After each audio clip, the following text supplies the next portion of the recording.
स्वागत है दोस्तों। आप सुन रहे हैं कहानी वार्ता। मैं हूं आप सबका दोस्त विक्रम। इंट्रो में बताया था, टक्कर शुरू करने से पहले यानी टक्कर के पहले पेज पर ही मुझे पता चला कि वो डकैती का दूसरा भाग है। इसलिए हम पहले डकैती की कहानी सुनते हैं। शुरू करते हैं डकैती पार्ट 1।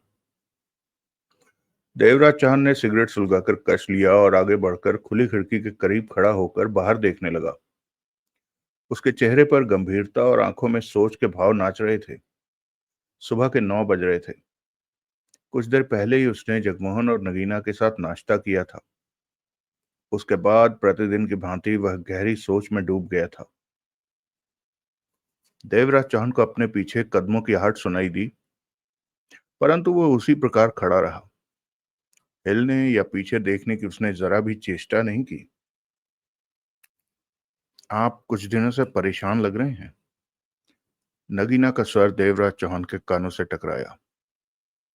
नहीं, ऐसी तो कोई बात नहीं, उसी मुद्रा में खड़े खड़े देवराज चौहान ने कहा। इससे पहले नगीना कुछ कहती, कुछ दूर बैठा जगमोहन कह उठा, नगीना ठीक कह रही है, कुछ तो बात है ही। जब से सिंगापुर से पुजारी भटनागर को खत्म करके उसका ग्रीन बेल्ट का कैंप तबाह करके लौटे हो, तब से तुम अक्सर यही सोच में डूबे रहते हो और पूछने पर कहते हो कि कोई बात नहीं। कश लेते हुए देवराज चौहान पलटा। उसने नगीना पर निगाह मारी, फिर जगमोहन को देखा। चेहरे पर गंभीरता छाई थी। क्या बात है, कुछ बताइए हमें। नगीना का स्वर बेहद शांत था। मैं, देवराज चौहान ने दोनों पर निगाह मारी, मैं गजाला के बारे में सोचता हूँ। गजाला? दोनों चौंके। हाँ, देवराज चौहान के जबड़ों में कसाव आ गया। गजाला महान शक्ति बनकर उभर रही है। उसका इरादा पूरे विश्व में राज करने का है। गजाला के पास वैज्ञानिक शक्तियों का ढेर है। उसकी वैज्ञानिक शक्तियों के कारण ही सिंगापुर में मैं उसके हाथों बुरी तरह मात खा चुका हूं। वो वास्तव में बेहद खतरनाक बन चुकी है। आज की तारीख में उसका मुकाबला कोई नहीं कर सकता। उसके वैज्ञानिक बहुत आगे हैं। जाने कहां उसने अपनी प्रयोगशाला बना रखी है। गजाला ने सब कुछ बताया, परंतु प्रयोगशाला के बारे में नहीं बताया। अगर गजाला को रोका न गया तो आने वाले वक्त में वह दुनिया भर के लिए मौत का पैगाम बन सकती है। गजाला को रोकना बहुत जरूरी है।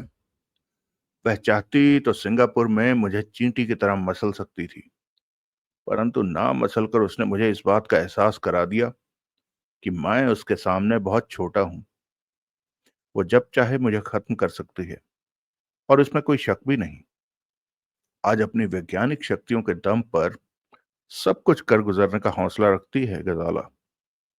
एक इंसान के पास इतनी ताकत, इतनी शक्ति आ जाए, यह बात ठीक नहीं है। क्योंकि अपनी शक्ति के क्योंकि अपनी शक्ति के दम पर कोई भी मनमानी की जा सकती है। जैसे कि गजाला पूरे विश्व पर एक छत्र राज्य करने का सपना अपने भीतर लिए बैठी है, और वो कुछ कर गुजरने का दम भी रखती है। मैं उसकी शक्ति का मुकाबला करके देख चुका हूं कि वो कितनी खतरनाक है। भविष्य में वह विश्व विजेता बने या ना बने, परंतु दुनिया भर को तबाही के कगार पर खड़ा कर सकती है। और वह वक्त दुनिया के लिए बहुत भयानक होगा। अभी वक्त है। गजाला ने मुझे बताया कि उसके वैज्ञानिक किसी खास परीक्षण में लगे हुए हैं। उनके कामयाब होने पर वह दुनिया को जीत लेगी, और वक्त रहते गजाला से निपटने के लिए कुछ किया जाना चाहिए। कोशिश तो कर रहे हैं आप, नगीना कह उठी। कोशिश? देवराज चांद ने गंभीर स्वर में कहा। दरअसल मैं कुछ भी नहीं कर पा रहा हूं। चाह कर भी, सब कुछ जानते हुए, मैं कुछ भी नहीं कर पा रहा हूं। 15 दिन पहले तो आपने प्रयोगशाला बनाने के लिए नकली नाम से टापू खरीदा है। हाँ, टापू खरीदा है, परंतु उस टापू का क्या करूंगा? प्रयोगशाला कैसे लगाऊंगा? पूरी दुनिया को मौत में मुंह में जाने से कैसे बचाऊंगा, क्योंकि प्रयोगशाला स्थापित करने के लिए अंधा पैसा चाहिए। यह कोई मामूली काम नहीं है। वैज्ञानिकों के खर्चे, उपकरण और भी जाने क्या क्या। मात्र टापू खरीद लेने से प्रयोगशाला नहीं बन जाती।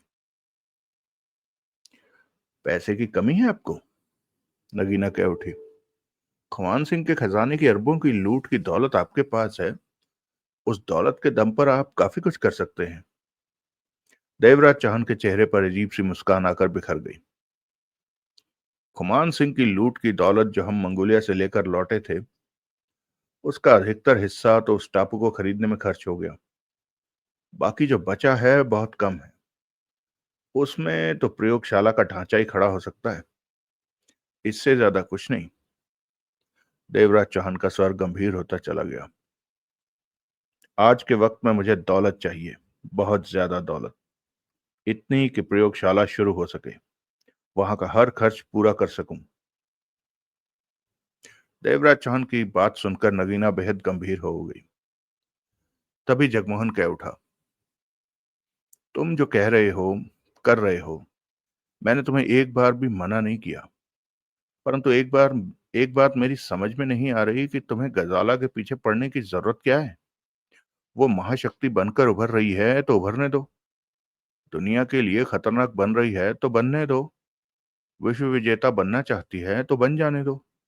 तुम्हारा क्या ले रही है जो तुमने प्रयोगशाला बनाने के लिए टापू खरीद कर अपना अरबों रुपए बहा दिया, और अभी न जाने कितना पैसा और बर्बाद करोगे। देवराज चौहान मुस्कुराए। जगमोहन, तुम बहुत अच्छी तरह जानते हो कि हर कठिन, असंभव और खतरनाक काम करने की मेरी पुरानी आदत रही है। ऐसे काम करने से मुझे शांति मिलती है, और गजाला से टकराना, उसे हरा पाना, ऐसे ही खतरनाक, जानलेवा और मजेदार काम है। फिर वो विश्व के लिए खतरा बनने जा रही है। अगर मैं उसके कदम रोक सका तो मानवता का मैं कितना बड़ा भला करूंगा। नहीं तो पूरी दुनिया में वो क्या कहर भर पाएगी, तुम उसका अंदाजा शायद लगा सको। इसके साथ ही एक और बात भी जुड़ी है। देवराज चौहान ने हमेशा सामने वाली की चुनौती का जवाब दिया है। डर कर खामोश नहीं बैठा मैं। और गजाला की चुनौती का भी मुझे जवाब देना है। उससे हार नहीं माननी मुझे। उसके सामने आज मेरा वजूद कुछ भी नहीं है, और अपने वजूद को मुझे हर हाल में गजाला के बराबर लाना है। गजाला विश्व विजेता बनने की तैयारी में है, और मैं सिर्फ गजाला विजेता बनने की चेष्टा में हूं।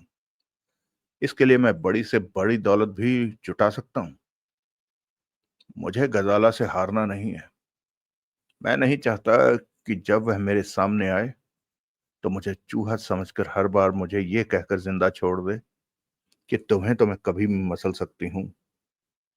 वो मुझे मार भी देती, परंतु इस आशा पर वह मुझे छोड़े हुए है कि मैं कभी उसके साथ काम करने की हामी भर दूंगा। और जब उसे मालूम होगा कि उसका यह ख्याल कभी भी पूरा नहीं होगा, तो वो मुझे खत्म करने में देर नहीं लगाएगी।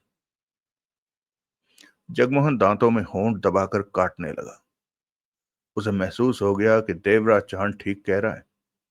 गजाला विश्व के लिए नहीं, उनके लिए भी भारी खतरा बन चुकी है। उसका जिंदा रहना ठीक नहीं है। वो जिंदा रही तो उनका ज्यादा देर जिंदा रहना नहीं हो पाएगा। नगीना के चेहरे पर भी चिंता की परत उभरी। मुझे गजाला की असलियत नहीं मालूम थी। मैं उसे मात्र खुमान सिंह की दौलतमंद बेटी समझता था। मंगोलिया में वो मेरे रहमो करम पर रही। अगर मुझे मालूम होता कि हकीकत में वो क्या है, तो मंगोलिया में ही मैं उसे खत्म कर देता, और गजाला के रूप में आज कोई खतरा दुनिया के सामने या मेरे सामने नहीं होता। जगमोहन या नगीना ने कुछ नहीं कहा। देवराज चौहान ने कश लेकर सिगरेट एस्ट्रे में डाल। नगीना ने ही इस खामोशी को तोड़ा। तो अब आप क्या करेंगे? दौलत चाहिए मुझे। देवराज चौहान ने सपाट निगाहों से नगीना को देखा। ताकि मैं अपनी प्रयोगशाला को शुरू कर सकूं। गजाला के बराबर या उससे ज्यादा वैज्ञानिक शक्तियों को हासिल करके, गजाला को खत्म करके विश्व पर और अपने पर मंडराते गजाला रूपी खतरे को हमेशा हमेशा के लिए खत्म कर सकूं। इसके साथ ही अभी सबसे अहम और खास काम बाकी बचा है, नहीं तो उसके बिना कुछ भी नहीं हो पाएगा। वो क्या है? नगीना की निगाह देवराज चौहान के चेहरे पर टिकी थी। प्रयोगशाला के लिए दुनिया भर के काबिल वैज्ञानिकों को इकट्ठा करना, ये सबसे कठिन काम है। कोई इस काम के लिए तैयार होगा और कोई नहीं। कोई ढेर सारी दौलत मांगेगा प्रयोगशाला में काम करने के लिए, तो कोई ढेर सारी दौलत देने पर काम करने पर तैयार नहीं होगा। ना चाहते हुए भी किसी का अपहरण करना पड़ेगा और किसी को सगों का डर दिखाकर उनसे जबरदस्ती काम लेना पड़ेगा, और न जाने क्या क्या। वक्त आने पर ही सब कुछ सामने आएगा। ये काम दौलत इकट्ठी करने से भी ज्यादा कठिन होगा। देवराज चौहान ठीक कह रहा था। मेरे पास काम बहुत ज्यादा है और समय बहुत कम। गजाला की शक्ति बढ़ती जा रही है। वो कभी भी खतरनाक वैज्ञानिक जानलेवा करिश्मे से विश्व भर को खतरे में डाल सकती है, और मैं ऐसा वक्त आने से पहले ही गजाला की टक्कर में वैज्ञानिक शक्तियों के साथ उसके सामने खड़ा हो जाना चाहता हूं। देवराज चौहान होंठ भींचे कहे जा रहा था। टापू पर प्रयोगशाला का निर्माण हो रहा है, जो कि करीब अगले 5 महीनों में पूरा हो जाएगा, और 5 महीनों में मैं इतना पैसा इकट्ठा कर लेना चाहता हूं कि फौरन ही जैसे तैसे वैज्ञानिकों को इकट्ठा करके काम शुरू किया जा सके। और अभी दुनिया भर के उन वैज्ञानिकों की लिस्ट भी बनानी है जो हमारे काम के हैं। जैसे जैसे आविष्कार हम चाहते हैं वैसे वो कर सकें। और इन सब कामों में हमें अरबों रुपए की जरूरत है, और 5 महीने जैसे कम वक्त में अरबों रुपए इकट्ठा करना बहुत ही असंभव और कठिन काम है। जबकि इस काम को हर हाल में हमने पूरा करना ही है, नहीं तो सब कुछ खत्म हो जाएगा।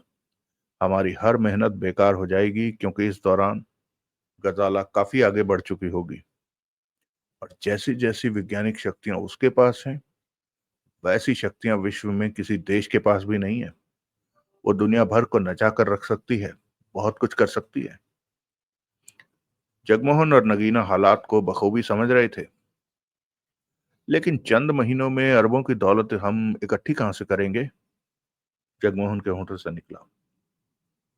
देवराज चौहान ने जगमोहन की आंखों में देखा। नौकरी या बिजनेस तो हम कर नहीं सकते। पल भर के लिए वहां तीखा सन्नाटा छा गया। जाहिर है, भारी डकैती या ऐसा ही कुछ करना पड़ेगा। कोई सरकारी खजाना लूटना पड़ेगा। ऐसे काम को बेहद सफलतापूर्वक अंजाम देकर ही हम अपने मुकाम को हासिल कर सकते हैं। जगमोहन के चेहरे पर गंभीरता के भाव और भी गहरे हो गए। और अगर डकैती में हमें ही कोई नुकसान हो गया तो? जगमोहन के होंठों से निकला। देवराज चौहान के होंठों पर सर्द मुस्कुराहट उभरी। तो भी हमारा काम रुकेगा नहीं। नुकसान हम दोनों को एक साथ तो होने से रहा। हम में से एक ही मरेगा, दूसरा तो जिंदा रहेगा। और जो जिंदा रहेगा वो गजाला से टक्कर लेने की भरपूर चेष्टा करता रहेगा। कहने के साथ ही देवराज चौहान ने नगीना पर निगाह मारी। नगीना को क्यों भूलते हो जगमोहन? यह गजाला से किसी भी तरह कम नहीं है। फर्क सिर्फ यह है कि उसके पास वैज्ञानिक शक्तियां हैं और नगीना के पास नहीं। नगीना को इस काम में जिम्मेदार पार्टनर समझो। जगमोहन के चेहरे पर गंभीरता के व्याकुलता के चिन्ह नाच रहे थे। क्या सोचने लगे? देवराज चौहान ने पूछा। जगमोहन ने देवराज चौहान के चेहरे पर निगाह मारी। मैं थापर के बारे में सोच रहा था। क्या? दुनिया में एकमात्र इंसान थापर ही है जिसके ऊपर गजाला जानलेवा वार नहीं कर सकती। वो थापर को अपना बनाना चाहती है और थापर उसे मुंह लगाने को भी तैयार नहीं है। क्यों ना एक बार हम थापर को गजाला के आगे करें कि वह उसे समझाकर उसके नापाक इरादों से उसे पीछे हटा दे। गजाला को वो समझाए कि जो कुछ भी वो करने का इरादा रखती है उसे करना नहीं। देवराज चौहान ने दृढ़ स्वर में कहा। गजाला बहुत आगे बढ़ चुकी है। उसे अब कोई भी नहीं रोक सकता। विश्व विजेता बनने के लिए वह पागल है। पूरे विश्व भर की सरकारों से गजाला के मधुर संबंध है। प्रयोगशाला के लिए दौलत की आवश्यकता होने पर वह एक देश के लिए हमारे देश में भरपूर आतंकवाद फैलाती है और मनचाहा पैसा वसूल करती है, जो कि करोड़ों अरबों में होता है। सिंगापुर की ग्रीन बेल्ट में चीन और पाकिस्तान ने कैंप स्थापित कर रखा था। उसका नेतृत्व गजाला ही कर रही थी। हिंदुस्तान के खिलाफ उनका मकसद इतना भयानक था कि अगर मैं उस कैंप को तबाह न करता तो गजाला दुनिया के नक्शे से हिंदुस्तान का नाम और निशान मिटा देती। हिंदुस्तान आधा चीन की जेब में चला जाता और आधा पाकिस्तान की जेब में। इस काम में राणा और रूसी एजेंट मलिक ने मेरा साथ दिया, परंतु खाली हाथों से हम कब तक गजाला का मुकाबला करते रहेंगे। एक ना एक दिन तो वो हमें रौंद कर रख देगी। जगमोहन ने गंभीरता से सिर हिलाया। तुम ठीक कहते हो देवराज चौहान, मैं तुम्हारी बात से इनकार नहीं करता, परंतु फिर भी एक बार थापर से बात कर लेना मैं बुरा नहीं समझता। शायद कोई हल निकल आए। जगमोहन ने कहा, तुम एक ऐसी कोशिश करना चाहते हो जिसका कोई फायदा नहीं, कोई वजूद नहीं, देवराज चौहान ने स्थिर लहजे में कहा। फिर भी मैं तुम्हें मना नहीं करूंगा। इस बारे में थापर से बात कर लो। उसे फोन करके दूसरे बंगले पर आने को कह दूं? जगमोहन बोला। हाँ, हम वहीं चलते हैं। देवराज चौहान ने सिर हिलाया। अगला दृश्य। थापर 35 वर्षीय घुंघराले बालों वाला सांवला व्यक्तित्व, तीखे नैन नक्श, स्मार्ट, बेहद खतरनाक, जानलेवा काम करने में सबसे आगे। बंबई अंडरवर्ल्ड का थंब बन चुका था आज वो। कभी वो लोगों के लिए किराए पर काम करता था, 5, 10, 50 हजार या 1 लाख में। इसी तरह अपना गुजारा चलाता था। अंडरवर्ल्ड के लोग तब भी उसका लोहा मानते थे। बंबई अंडरवर्ल्ड किंग पुजारी भटनागर भी आवश्यकता पड़ने पर उसकी सेवाएं हासिल किया करता था। ऐसा था थापर। और फिर एक दिन थापर बंबई से गायब हो गया। कारण था, उसे खबर मिली कि हिंदुस्तान की सीमा पर किसी खास जगह छोटा सा कस्बा बसा था, मंगोलिया। मंगोलिया को कभी रेगिस्तानी लुटेरे मंगल सिंह ने बसाया था। वो सिर्फ लुटेरों का ही कस्बा था। मंगल सिंह मरा तो उसके बेटे जवाहर सिंह ने मंगल सिंह की जगह ले ली, और जवाहर सिंह की मौत के पश्चात उसके बेटे खुमान सिंह ने। पुश्त दर पुश्त रेगिस्तानी लूट के कारण खुमान सिंह के पास अरबों की दौलत इकट्ठी हो गई थी। आधी जिंदगी उसने लूट में गुजारी, फिर सब कुछ छोड़कर मंगोलिया में चैन की जिंदगी बिताने लगा, क्योंकि अब बहुत पैसा उसके पास इकट्ठा हो चुका था। अब भाग दौड़ की कोई जरूरत नहीं थी उसे। मंगोलिया में खुमान सिंह की ही हुकूमत चलती थी। परंतु अब मंगोलिया में बहुत बदलाव आ गया था। हिंदुस्तान की पुलिस से बचते हुए बड़े बड़े शातिर बदमाश मंगोलिया में पनाह ले चुके थे। कुछ चैन से जिंदगी बिताने के लिए दुकानें भी खोले बैठे थे। यानी कि मंगोलिया में जरूरत की हर वस्तु हासिल होने लगी थी, जबकि मंगोलिया तक पहुंच पाना बेहद असंभव और कठिन कार्य था। मंगोलिया में एक बात का खास चलन था कि जिसकी लाठी उसकी भैंस। यानी कि जो सामने वाले को पहले शूट कर जाए वही विजेता। ऐसा था कानून मंगोलिया का। थापर को मंगोलिया में अरबों की दौलत मौजूद होने की खबर मिली तो वो उसे लूटने के लिए किसी प्रकार मंगोलिया जा पहुंचा। मंगोलिया पहुंचकर थापर ने खुमान सिंह के अरबों के खजाने की तलाश करने की चेष्टा की। कुछ आइडिया लगा उसे। उसे लगा खुमान सिंह की दौलत कहाँ हो सकती है, परंतु वहां पर पहुंच पाना असंभव कार्य था। लेकिन थापर ने कभी पीछे हटना नहीं सीखा था। वो उस जगह तक पहुंचने के लिए प्लान बनाने लगा जहां पर खुमान सिंह का खजाना हो सकता था।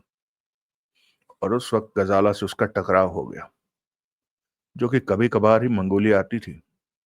टकराव का नतीजा यह निकला कि गजाला ने थापर को अपने पिता खुमान सिंह के कैद खाने में डलवा दिया। और वो कैद खाना जैसे मौत का घर था। उससे कभी भी कोई बाहर नहीं निकल सकता था। थापर भी नहीं निकल सका था। 1.5 साल वो उस कैद खाने में पागलों की तरह भटकता रहा। और इस दौरान जब भी गजाला कभी कैद खाने में आती तो उसका उपहास उड़ाती। थापर को मिली इस कैद की मात्र एक वजह थी कि गजाला से झगड़े के दौरान थापर ने खूबसूरत गजाला को बंदरी कह दिया था। थापर शायद उसी कैद खाने में रहता और वहीं भटक भटक कर मर जाता। परंतु 1.5 साल के पश्चात देवराज चौहान मंगोलिया पहुंचा, खुमान सिंह का खजाना लूटने। और हालात ऐसे हुए कि उस मौत से भरे कैद खाने से देवराज चौहान ने जान पर खेल कर थापर को बाहर निकाला। और फिर जैसे तैसे उन सब ने खुमान सिंह का खजाना खतरनाक दिलचस्प हादसों के पश्चात लूटा, तो उसमें से थापर को भी बेहद मोटा हिस्सा मिला। उस मोटे हिस्से के साथ थापर वापस बम्बई पहुंचा और पैसे के दम पर ड्रग्स का धंधा करने लगा। फिर धीरे धीरे वो ड्रग्स की दुनिया में मजबूती से अपने पांव जमाता चला गया। सबको पीछे छोड़ गया था थापर। मात्र एक दो ही थे उसकी टक्कर के जो बाकी रह गए थे, जिससे थापर को कोई फर्क नहीं पड़ता था। फिर भी कभी कभार छोटा मोटा टकराव उनसे हो ही जाता था। थापर देवराज चौहान का एहसानमंद था कि उसे खुमान सिंह की कैद से निकालकर उसे जिंदगी ही नहीं दी थी, बल्कि लूट की दौलत में से बेहद मोटा हिस्सा भी दिया था। थापर जानता था कि तमाम उम्र वो देवराज चौहान के एहसान का बदला नहीं उतार सकता था। पिछली बार आवश्यकता पड़ने पर उसने और जगमोहन ने बंबई अंडरवर्ल्ड किंग पुजारी भटनागर की सारी मशीनरी की धज्जियां उड़ाकर रख दी थी। कोई वजूद नहीं छोड़ा था उन्होंने पुजारी भटनागर का।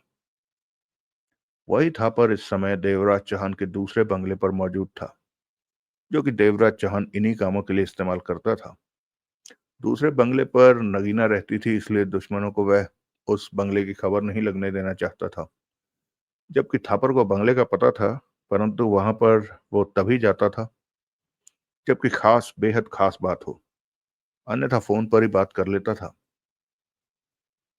इस समय वहां पर गहरी खामोशी छाई हुई थी। थापर कुर्सी पर बैठा देवराज चौहान और जगमोहन को देख रहा था। देवराज चौहान उसके सामने ही बेहद शांत और गंभीर मुद्रा में बैठा था, जबकि जगमोहन कमर पर हाथ बांधे टहल रहा था। थापर अति व्यस्त रहता था।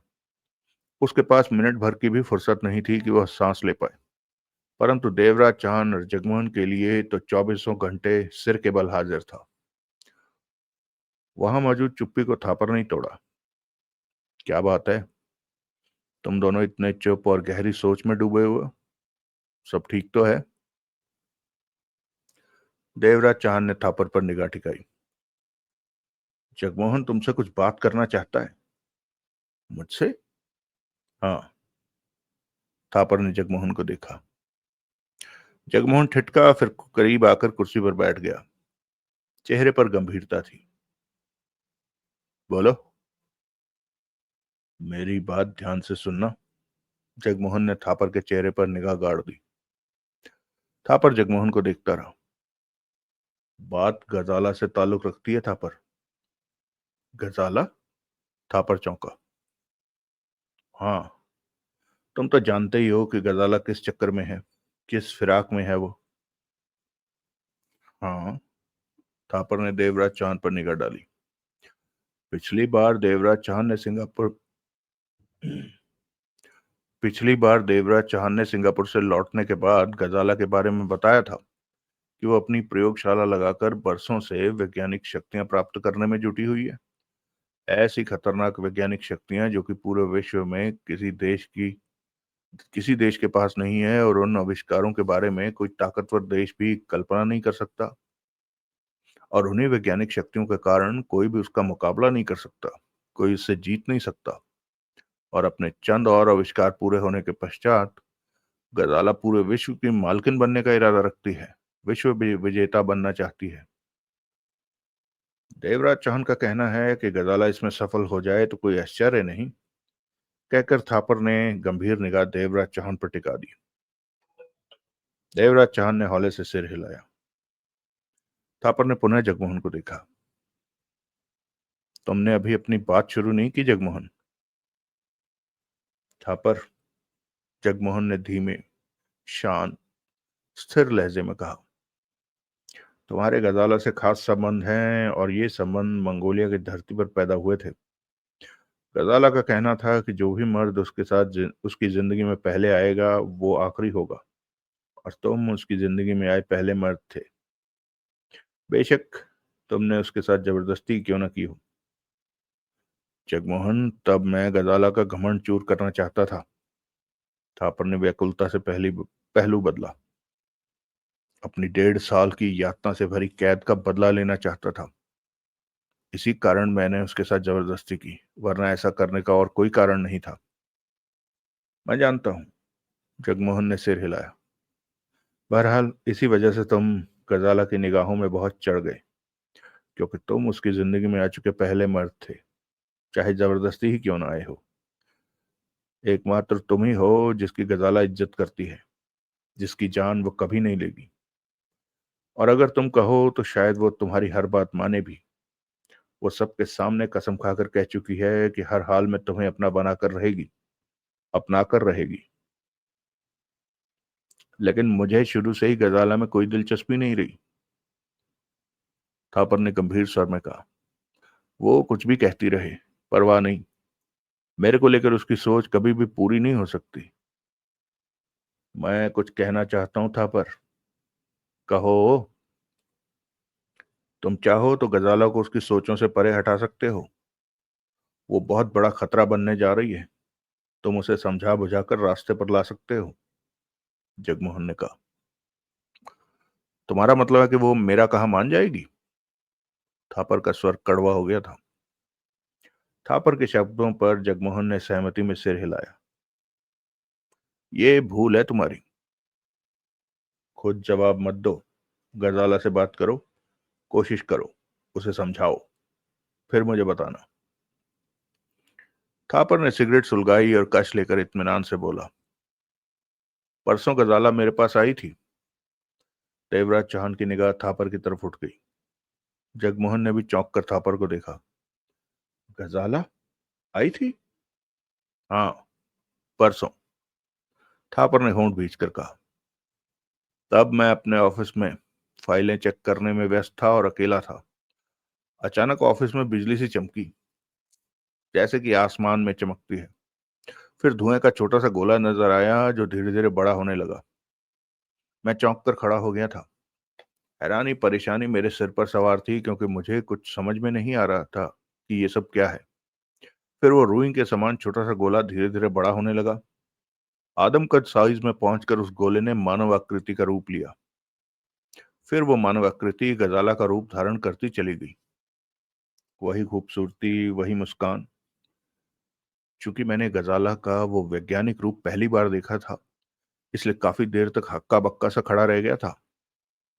रुककर थापर ने पुनः सिगरेट का कश लिया। देवराज चौहान भी थापर की बात ध्यानपूर्वक सुन रहा था। फिर जगमोहन के होंठों से निकला। और फिर थापर जैसे 2 दिन पहले गजाला के साथ बातचीत में डूब गया। हेलो थापर। गजाला का खनकता स्वर सुनकर थापर को होश आया। उसने तुरंत खुद को संभाला और अजीब सी नजरों से गजाला को देखने लगा। उसकी हैरानी को भांप कर गजाला मुस्कुराई। क्या देख रहे हो थापर? कुछ नहीं, थापर ने बेहद शांत स्वर में कहा। देवराज चौहान ने बताया तो था कि तुम काफी ज्यादा वैज्ञानिक शक्तियां हासिल कर चुकी हो, परंतु तुम्हारी वैज्ञानिक शक्ति का नमूना मैंने पहली बार अपनी आंखों से देखा है कि किस प्रकार तुम मेरे ऑफिस में प्रकट हुई। गजाला ने हौले से बेहद शांत हंसी हंसी। अभी तो तुमने कुछ भी नहीं देखा था, पर मुझे कुछ और देखने की इच्छा भी नहीं है। थापर का स्वर कुछ सख्त सा हो गया। वो वापस कुर्सी पर बैठ गया। देवराज चौहान ने यह भी बताया था कि तुम इन खतरनाक शक्तियों के साथ क्या करने का इरादा रखती हो। पागलपन की भी हद होती है। तुम क्या समझती हो कि तुम पूरे विश्व को जीत लोगी, विश्व विजयी बन जाओगी? भूल है तुम्हारी। तुम कितनी भी शक्ति हासिल कर लो, तब भी मैं नहीं समझता कि तुम अपने इरादे में कामयाब हो सकोगी। तुम कुछ नहीं कर सकोगी गजाला। सिवाय मौत के तुम्हें कुछ भी हासिल नहीं होगा। गजाला हंस पड़ी। मुझे कोई नहीं मार सकता था, पर सिर्फ ऊपर वाला ही मेरी जान ले सकता है, वो भी तब जब मेरी मौत का वक्त आ जाएगा। उससे पहले मेरी मौत नहीं होगी। गजाला ने कहा। बहुत घमंड है अपने ऊपर। थापर की आंखें सिकुड़ गई। गलत शब्द का प्रयोग मत करूं। तो क्या कहूं? ये कहो कि मैंने अपनी वैज्ञानिक शक्तियों के दम पर खुद को सुरक्षित कर लिया है। थापर उसे घूरता रहा, बोला कुछ भी नहीं। मुझे बैठने के लिए नहीं कहोगे? एकाएक गजाला ने कहा। जब खुद यहां तक आ सकती हो तो बिना कहे पूछे बैठ भी सकती हो। थापर का स्वर कड़वा था। गजाला हंसी, न आगे बढ़ी न वह बैठी। थापर उसे घूरता रहा। थापर, ये नहीं पूछोगे कि मैं यहां क्यों आई? गजाला पुनः बोली। नहीं, पूछने की जरूरत नहीं समझता, क्योंकि तुम खुद ही बताओगी कि यहां क्यों आई हो। बहुत रूखे बोल रहे हो, गजाला ने शांत स्वर में कहा, और कमरे में चहलकदमी करने लगी। उसके चेहरे पर गंभीरता के भाव थे। फिर वो ठिठकी और थापर को देखकर बोली, थापर, मैं चाहती हूं कि हमारे बच्चे पूरे विश्व के मालिक बने। हमारे बच्चे? थापर के होंठ से उड़ गए। हाँ, हमारे बच्चे। गजाला ने गंभीर अंदाज में सिर हिलाया। तुम नहीं समझ सकोगे, लेकिन मैं तुम्हें बता दूं, इसे मजाक मत समझना। बहुत जल्द मैं सारी दुनिया को जीत लूंगी, विश्व विजेता बन जाऊंगी। इस समय मेरे पास अथाह ताकत है। बस कुछ देर की बात है। अपनी ताकत को पूरा करने के लिए जिन दो तीन चीजों की कमी है, वो जल्द ही पूरी हो जाएंगी। उसके बाद कोई भी मेरे इरादों को नाकाम नहीं कर सकेगा। मैं विश्व की मालकिन बनकर रहूंगी और तुम विश्व सम्राट। हमारे बच्चे भविष्य में विश्व के संचालक होंगे। थापर गजाला को घूरता रहा, फिर उसके चेहरे पर तीखी मुस्कान उभरी। हमारे बच्चे कैसे होंगे गजाला? शादी करके, गजाला ने सपाट स्वर में कहा। तुम्हें किसने कहा कि मैं तुमसे शादी करूंगा या कोई वास्ता रखूंगा? मैं तो बिना शादी के भी बच्चे करने को तैयार नहीं। तुम गलत फहमियों में भटक रही हो। गजाला के चेहरे पर भूचाल के चिन्ह उभरे, फिर शांत हो गए। ये कहकर तुम छूट नहीं सकते थापर। गजाला का स्वर सख्त हो गया। ये मेरा शुरू का ही फैसला था कि जो इंसान पहली बार मेरे शरीर का इस्तेमाल करेगा, वो तमाम उम्र मेरे शरीर का इस्तेमाल करता रहेगा। वही मेरा पति, मेरा सब कुछ होगा। और तुमने मंगोलिया में बेशक जबरदस्ती ही सही, मेरी मर्जी के खिलाफ ही सही, मेरे शरीर का इस्तेमाल किया। यानी कि पति के नाम पर सिर्फ तुम ही हो मेरे लिए। मेरे शरीर के मालिक तुम हो। मैं बिना फेरों के ही तुम्हें अपना पति मान चुकी हूं। लेकिन मुझे तुम में कोई दिलचस्पी नहीं है। मंगोलिया में अगर मैंने तुम्हारे साथ जबरदस्ती की तो सिर्फ तुमसे बदला लेने के लिए, क्योंकि तुमने मुझे कैद में डाल दिया था। मंगोलिया की हर घटना को मैं बीती याद समझकर भूल चुका हूं। लेकिन इन बीती यादों में मैं नहीं आती था पर, गजाला ने पूर्वत लहजे में कहा। मैं कोई खजाना नहीं हूं कि जिसे लूटा और बात आई गई हो गई। गजाला हूं मैं। मेरी अपनी हस्ती, अपना वजूद है। मुझसे खेलकर तुम मुझे इस तरह भूल नहीं सकते। मंगोलिया के बाद से ही हर समय तुम मेरी निगाह में हो, क्योंकि तुम मेरे सब कुछ हो। इसलिए तुम्हारा ध्यान रखना मेरा फर्ज है, और मैं अपना फर्ज पूरा कर रही हूं। थापर के चेहरे पर कड़वे भाव फैल गए। तो तुम मेरा ध्यान भी रखती हो? थापर ने कहा। हाँ। किससे? थापर ने शब्दों को चबाकर कहा। किससे ध्यान रखती हो मेरा? जबकि बंबई अंडरवर्ल्ड के ढेरों लोग थापर की ताकत के साए में जीते हैं। थापर अपने आप में तपता लोहा है गजाला। अगर मंगोलिया में तुम्हें इस बात का एहसास नहीं हुआ तो कभी नहीं होगा। एहसास है मुझे, गजाला ने सिर हिलाया। तभी तो मैं चाहती हूं कि तुम मेरे सब कुछ बनकर मेरे काम में हाथ बटाओ। इससे मुझे आराम मिलेगा। इस ड्रग्स के धंधे में तुम क्या कमाते हो, जबकि करोड़ों अरबों रुपया मेरे हाथ की मैल है। छोड़ो इन सबको और मेरे साथ चलकर देखो कि मैं क्या हूं। मुझे पूरा विश्वास है कि देखने के बाद तुम्हें मेरी बात समझ में आ जाएगी। थापर के चेहरे पर विशैली मुस्कान उभरी। अगर मैं तुम्हें कहूं कि तुम जो कुछ भी कर रही हो उसे छोड़ दो, उससे किनारा कर लो, तो क्या तुम मेरी बात मान लोगी? सिर्फ हाँ या ना में जवाब दो। नहीं, हरगिज नहीं, गजाला ने एकाएक सख्त स्वर में कहा। और ठीक इसी तरह मैं ड्रग्स का काम नहीं छोड़ सकता। थापर हमेशा आजादी से जिया है और आजादी से ही मरेगा। मैं किसी की बातों में या दबाव में आने वाला नहीं। तो तुम अपना काम नहीं छोड़ोगे? नहीं। ठीक है, मत छोड़ो, लेकिन मेरा हाथ तो तुम्हें थामना ही होगा थापर, क्योंकि तुम पहले और आखिरी इंसान हो जिसने मेरे शरीर के साथ खेला। और ये फैसला तो मेरा बहुत पहले से ही है कि जो मेरे शरीर से पहली बार खेलेगा वो मेरे लिए सब कुछ होगा। जिस तरह विश्व विजेता बनने का सपना मैं नहीं छोड़ सकती, ठीक उसी तरह मैं पक्के इरादे के साथ कहती हूँ कि तुम भी मेरे बनकर रहोगे। इसका जवाब मैं तुम्हें पहले ही दे चुका हूं, थापर ने सख्त स्वर में कहा। ऐसे जवाबों को गजाला अहमियत नहीं देती, खास तौर पर वो जवाब जो मेरे मतलब के ना थे। तुम मेरे हो थापर, और मेरे ही बनकर रहोगे। गजाला की आवाज में दृढ़ता थी। बनाकर देख लो, कोशिश कर लो। मुझे कोई जल्दी नहीं है। गजाला का स्वर विश्वास से भरा था। एक दिन तुम मेरी बात मानोगे।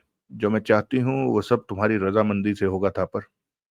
ऐसा काम जबरदस्ती किया तो क्या किया, मैं जानती हूँ। मेरा थापर एक दिन मेरी बाहों में होगा। ये भूल है तुम्हारी, बहुत बड़ी और भारी भूल। देखते जाओ। गजाला हंसी। थापर दांत भींचे उसे घूरता रहा। तुम किसी भी काम में कामयाब नहीं हो सकोगी गजाला। विश्व में हुकूमत करने की सोचना पागलपन की निशानी है। ठीक इसी तरह तुम कभी भी हासिल नहीं कर सकोगी। तुम जैसी मैं थापर को कभी भी कोई दिलचस्पी नहीं रही।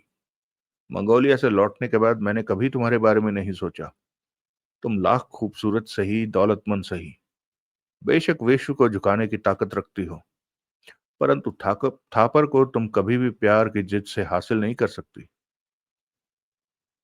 बात रही थापर, देखते हैं इस बात में कौन जीतता है, गजाला ने मीठे स्वर में कहा। थापर उसे घूरता रहा। गजाला के आत्मविश्वास पर उसे मन ही मन बेहद हैरानी थी।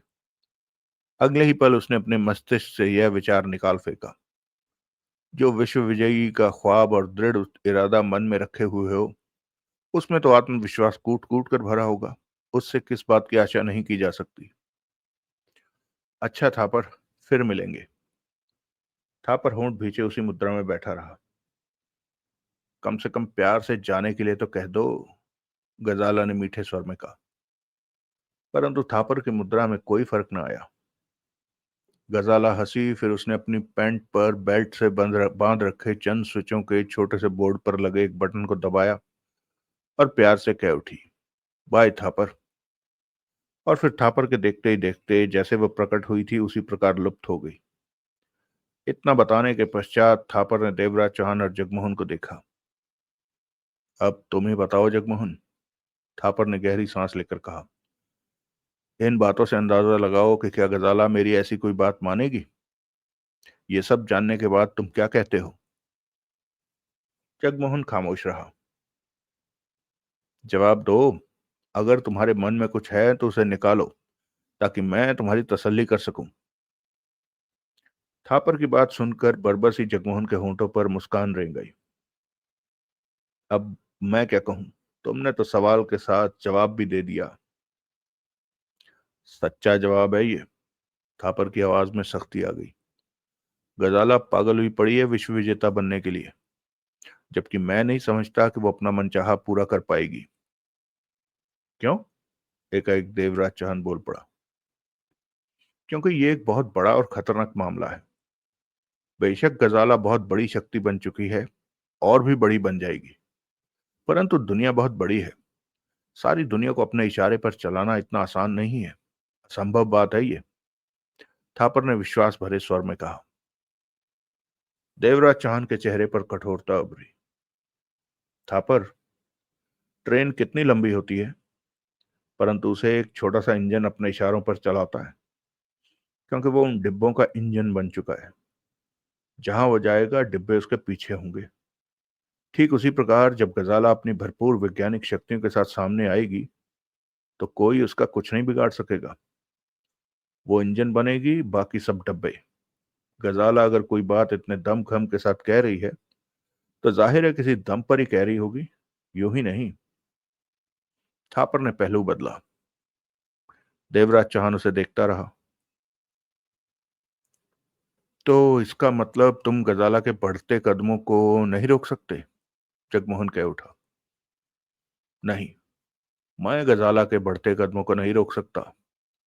थापर विवश सा कह उठा। मैं पहले ही कह चुका हूं कि गजाला विश्व विजेता बनने की पागलपन से भरी ख्वाहिश को छोड़ने वाली नहीं है। अगर उसको जरा भी इच्छा होती तो परसों वो अवश्य इस बारे में बात आगे बढ़ाती। लेकिन कोई फायदा नहीं। और जहां तक मैं समझता हूं, जब तक वो खुलकर दुनिया के सामने नहीं आती, तब तक उसके खिलाफ कुछ नहीं किया जा सकता। अगर दुनिया के सामने गजाला की हकीकत रखी जाए कि वो क्या करने का इरादा रखती है, ऐसा कुछ करने का उसमें दम हौसला है, तो इस बात को कोई नहीं मानेगा, बल्कि कहने वालों को पागल समझा जाएगा। तुम ठीक कहते हो। देवराज चौहान ने गंभीरता से सिर हिलाया। इसलिए गजाला के बारे में पहले सोचना वक्त बर्बाद करना है। थापर ने गंभीर स्वर में कहा। जब वो कुछ करेगी तो तभी इस बारे में सोचा जा सकता है। परसों तुमने गजाला की जरा सी वैज्ञानिक ताकत देखी। उसे देखते हुए तुम कह सकते हो कि जब समय आएगा तो उससे निपटा जा सकता है। खासतौर से तब जब वो अपनी हर वैज्ञानिक शक्ति का इस्तेमाल कर रही होगी। देवराज चांद ने उसकी आंखों में झांका। थापर ने पुनः व्याकुलता से पहलू बदला। शायद तुम ठीक कहते हो। उस वक्त उस पर काबू पाना कठिन होगा। थापर ने धीमे स्वर में कहा।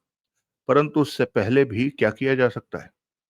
गजाला जैसी शक्ति को कहीं से हासिल नहीं किया जा सकता। प्रयोगशाला लगाना, वैज्ञानिकों से ऐसे कठिन आविष्कार करवाना, इसके लिए अच्छी खासी दौलत की जरूरत है, जो शायद किसी एक इंसान के पास नहीं होगी। किसी भी देश की सरकार इस बात पर विश्वास नहीं करेगी और गजाला से मुकाबला करने के बारे में कोई कदम नहीं उठाएगी। बल्कि किसी भी देश की सरकार किसी को ऐसा कोई काम करने की इजाजत भी नहीं देगी। देवराज चौहान ने मुस्कुराकर सिर हिलाया। तुम्हारा कहना सही है। तभी जगमोहन ने मुंह खोला और तुरंत ही बंद कर लिया। वो थापर को कहने जा रहा था कि उन्होंने गजाला से टक्कर लेने के लिए तैयारी शुरू कर दी है। टापू खरीद कर उस पर प्रयोगशाला बनाई जा रही है, जो कि अब लगभग पूरी होने को है। परंतु ऐसा कुछ भी नहीं कहा जगमोहन ने। सिर्फ ये सोचकर कि ऐसा कुछ कहना होता तो देवराज चौहान उससे कह चुका होता। देवराज चौहान ने गर्दन घुमाकर जगमोहन को देखा। जगमोहन कहता था कि तुम गजाला को सही रास्ते पर ला सकते हो। गलत सोच लिया था इसने। गजाला को कोई भी रास्ते पर नहीं ला सकता, सिवाय मौत के। थापर की हर बात स्पष्ट और बिना लाग लपेट की थी। मंगोलिया में गजाला की गर्दन तोड़ने का कितना बढ़िया मौका था हमारे पास। मंगोलिया की बात छोड़ो, वो बात पुरानी हो चुकी है। हमेशा की भांति गजाला मंगोलिया में अपने वैज्ञानिक सिस्टम लेकर नहीं आई थी। ये बात तो गजाला ने अपने मुंह से स्वीकारी थी। देवराज चौहान ने कहा। अगर इंतजाम के साथ आई होती तो हम में से कोई भी जिंदा नहीं बचता। इसलिए कि अपने बाप खुमान सिंह की हुकूमत में उसे किसी तरह के खतरे का एहसास भी नहीं होगा। वो सोच भी नहीं सकी होगी कि मंगोलिया में उसकी या उसके बाप की जान के दुश्मन बैठे होंगे। जगमोहन ने कड़वे स्वर में कहा। ठीक इसी प्रकार हम गलतफहमी के शिकार रहे कि ये खूबसूरत सी मासूम सी नजर आने वाली गजाला हमारे लिए और विश्व के लिए इतना बड़ा खतरा बन जाएगी।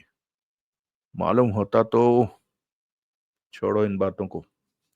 अब इनमें कुछ नहीं रखा। थापर ने बात समाप्त करने के लहजे में कहा। इन बातों में रखा तो बहुत कुछ है, जगमोहन ने कड़वे स्वर में कहा। परंतु यूं कहो कि वक्त निकल चुका है। हमें अपनी गलती का एहसास हो चुका है, जिसे सुधारा नहीं जा सकता। थापर ने देवराज चौहान को देखा। तुम किस सोच में हो?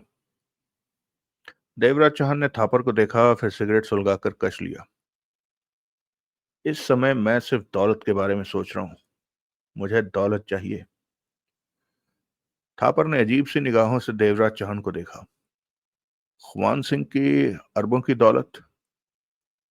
थापर, देवराज चौहान ने उसकी बात काट कर कहा। मेरे पास एक ऐसा कुआं है कि जब तक वो नहीं भरता, तब तक मुझे दौलत की जरूरत रहेगी। और अभी वो कुआं भरने में काफी वक्त है। मेरे पास जो दौलत है वो मैं सिर्फ अपने पैसे से ही उस कुएं को भरना पसंद करता हूं। तुम्हारी मर्जी। थापर ने कंधे उचकाए। कहीं हाथ मारने जा रहे हो? हाथ तो मारना ही है, परंतु ये सोचना है कि कहाँ मारे। देवराज चौहान मुस्कुराया। थापर ने होंठ सिकोड़े देवराज थापर होंठ सिकोड़े देवराज चौहान को देखने लगा। मोटा हाथ मारना चाहते हो? हाँ। मुझे शाम तक का वक्त दो। शायद एक जगह है मेरी निगाह में, किसी से बात करके बताता हूँ। शाम को यहीं पर फोन करके आ जाना। शाम को यहीं पर फोन करना या आ जाना, यहीं पर मुलाकात होगी। देवराज चांद ने कहा और थापर विदा लेकर चला गया। तुमने थापर को नहीं बताया कि हम गजाला से टक्कर लेने की तैयारी कर रहे हैं? जगमोहन बोला। जरूरत नहीं समझता, देवराज चांद ने कहा। सामने वाले से उतनी बात की जानी चाहिए जितनी की जरूरत हो। माना कि थापर हमारे विश्वास वाला आदमी है, परंतु गजाला से टक्कर लेने की तैयारी वाली बात उसे बताने का वक्त नहीं आया है। जब वक्त आएगा तब उसे बता देंगे। गजाला के मामले में थापर कभी भी हमारे काफी काम आ सकता है। मालूम है मुझे। नाजुक वक्त पर थापर को आगे कर दिया जाए तो गजाला विवश से हो जाएगी। परंतु गजाला के बारे में कभी ऐसा मत सोच बैठना कि थापर के सामने आ जाने से वो पीछे हट जाएगी। जो बरसों से अपने लक्ष्य को हासिल करने लगी हो, वो अपने इरादे से पीछे नहीं हट सकती। देवराज चौहान ने होंठ भींच कर कहा। इस समय सबसे बड़ी दिक्कत तो यह है कि मैं चाहकर भी गजाला को खत्म नहीं कर सकता। आज के वक्त में उसे कोई भी नहीं मार सकता, क्योंकि उसके वैज्ञानिक आविष्कारों ने हर कदम पर उसे बचा रखा है। लेकिन साली को छोड़ने वाले तो हम भी नहीं है। देवराज चांद ने कुछ नहीं कहा। देखते हैं शाम को थापर कैसी जगह पर हाथ मारने को कहते हैं। देखना क्या है, अगर थापर ऐसा कुछ बताता है तो वो जगह ठीक ही होगी। ये बात तुम कैसे कह सकते हो? थापर अच्छी तरह जानता है कि हमें कैसी जगह हाथ मारने की आदत है, या कितना माल मैदान में होना चाहिए। देवराज चौहान की बात पर जगमोहन सोच भरी मुद्रा में सिर हिलाकर रह गया। देवराज चौहान और जगमोहन शाम को 6 बजे बंगले पर दोबारा आए थे। दिन भर दोनों किसी काम में व्यस्त रहे थे। जगमोहन ने चाय बनाई, दोनों ने पी। इस दौरान उनमें कोई बात नहीं हुई। थापर ने कितने बजे आने को कहा था? देवराज चौहान चाय का खाली गिलास रखते हुए बोला। सिर्फ शाम को आने को कह गया था। जगमोहन ने भी चाय समाप्त कर दी। फिर थापर आया, करीब 8 बजे के करीब। तीनों में हेलो हुई। थापर के चेहरे पर तसल्ली के भाव विद्यमान थे। जगमोहन ने उसे चाय बनाकर दी। तब तक वे तीनों इधर उधर की बातें करते रहे। फिर थापर बोला। तुम लोगों के लिए मोटी डकैती का इंतजाम करके आया हूं। थापर के चेहरे पर मुस्कान फैली। बोलो बोलो, जगमोहन ने कहा। सबसे पहली बात तो यह है कि मैं इस डकैती में हिस्सा नहीं लूंगा, क्योंकि मेरे अपने काम ही इतने फैले हैं कि जरा भी फुर्सत नहीं है। दूसरे यह कि आने वाले दिन आने वाले चंद दिनों में मैं हद से ज्यादा व्यस्त हूं। फिर भी अगर तुम लोग चाहोगे तो मैं कदम कदम पर साथ दूंगा। थापर ने गंभीर स्वर में कहा। तुम्हारे पास वक्त नहीं है तो हम तुम्हें तकलीफ भी नहीं देंगे, देवराज चौहान ने कहा। मेरा काम करने का अपना ही ढंग है। मैं अकेले भी बड़े से बड़े काम को सरंजाम दे सकता हूँ। मैंने जो कहना था कह दिया। आगे जो कहोगे मैं वैसा ही करूंगा। अरे यार, तुम डकैती के बारे में कहो, जगमोहन ने मुस्कुराकर स्पष्ट कहा। थापर ने दोनों को देखा और फिर बोला। तुम लोगों ने जवाहर सिंघानिया का नाम तो सुना ही होगा। जवाहर सिंघानिया? जगमोहन के होंठों से निकला। सुन रखा है। देवराज चांद की आंखें सिकुड़ी। थापर ने सिर हिलाया, फिर कह उठा। जवाहर सिंघानिया का दादा अंग्रेजों के जमाने में अंग्रेजी फौज में मामूली सा सिपाही था, और वही मामूली सा सिपाही अपनी चापलूसी और काबिलियत के दम पर अंग्रेजों की निगाहों में चढ़ता चला गया। ओहदा बड़ा होने के साथ साथ अंग्रेजों से इनाम में उसे जमीनें, बंगले और रियासतें भी मिली। इस तरह जवाहर सिंघानिया का दादा जब मरा तो उस जमाने में भी उसके पास करोड़ों की दौलत थी, जो कि उसने अंग्रेजों से झटकी थी। फिर सब कुछ जवाहर सिंघानिया के बाप के हाथ में आ गया। वो अपने बाप से भी बड़ा कमीना निकला। अंग्रेजों की टांगों के साथ चिपका रहा और उनके छोटे छोटे काम करके मोटे मोटे इनाम पाता रहा।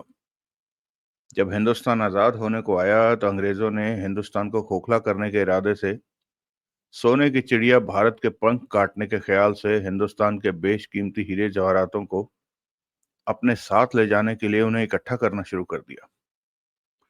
जहां जहां पर भी ऐसे बेशकीमती हीरे जवाहरात थे, वहां अंग्रेजों ने खूब सफाई की और इस काम में जवाहर सिंघानिया का बाप अंग्रेजों का साथ देता रहा। और साथ देने के दौरान नजर छिपाकर वो भी हीरे जवाहरात पर हाथ साफ करता रहा, जो कि अपने आप में बेशकीमती थे। उसके बाद अंग्रेजों से भी उसने बेशकीमती जवाहरात इनाम में हासिल किए।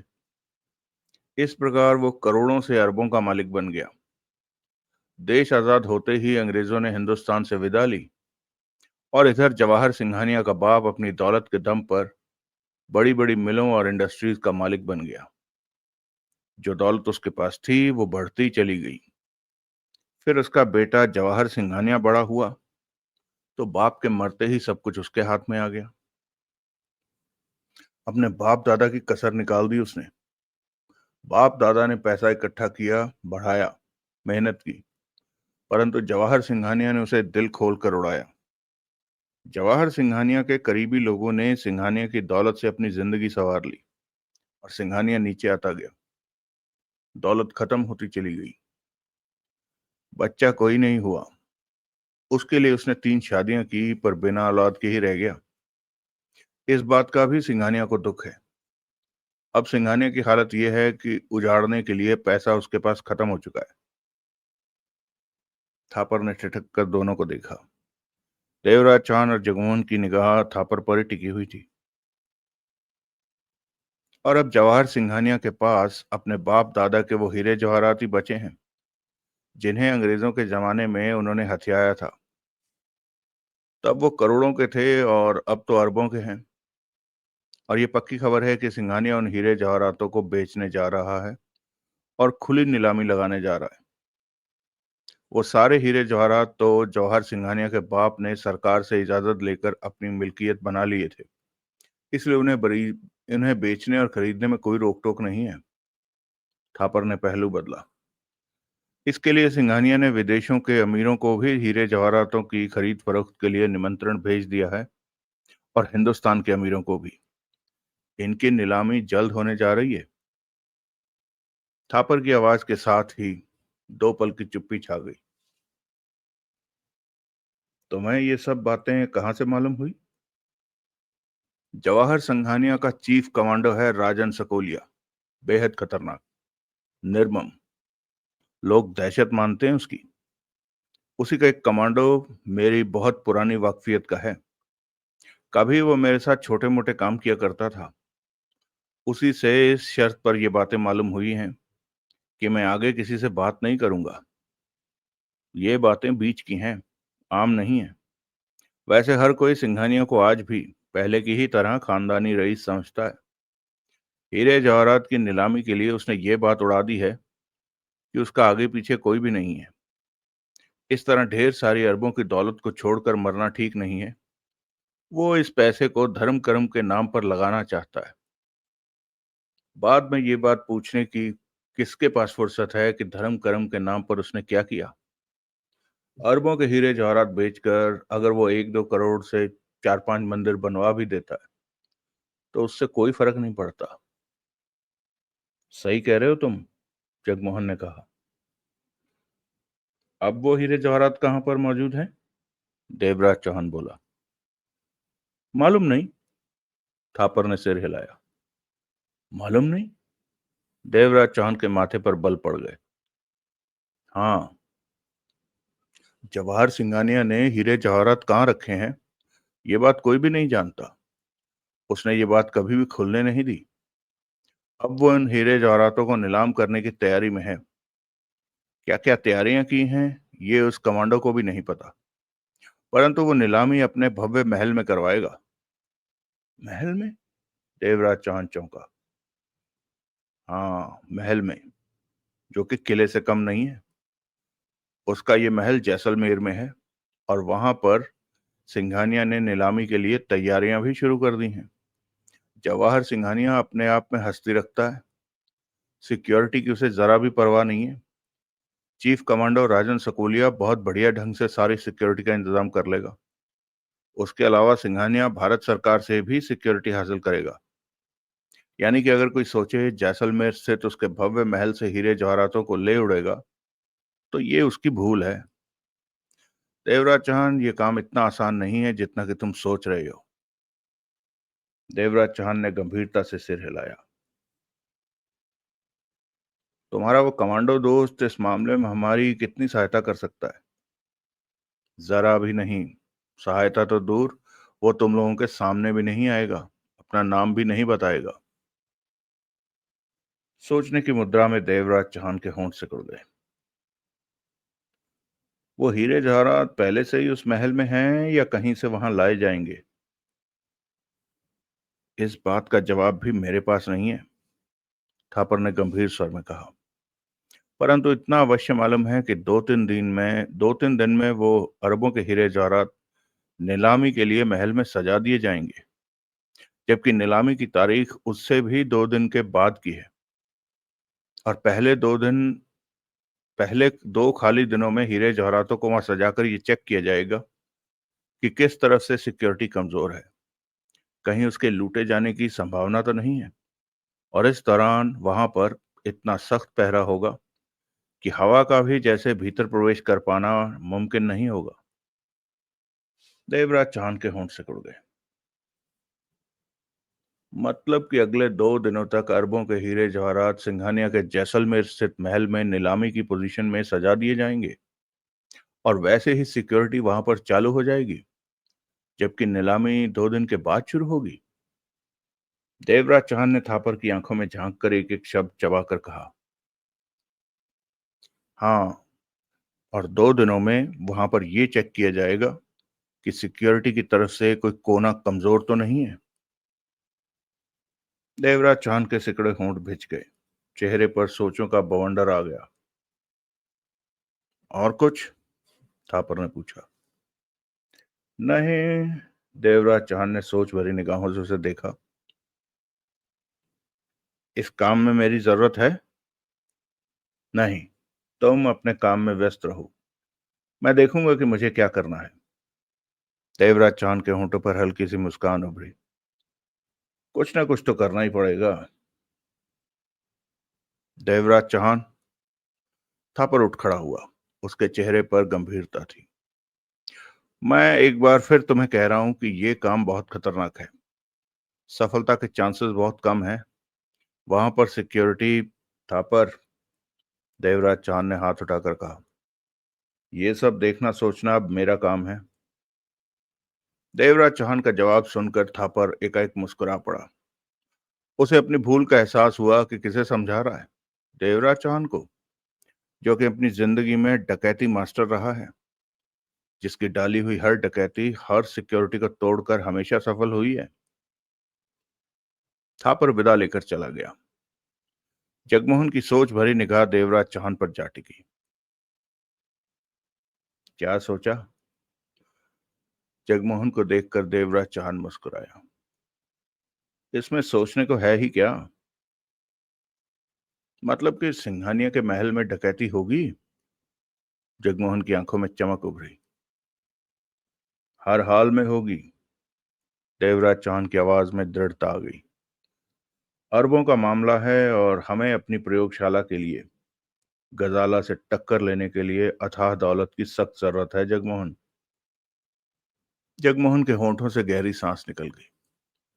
यानी कि हर हाल में डकैती होगी।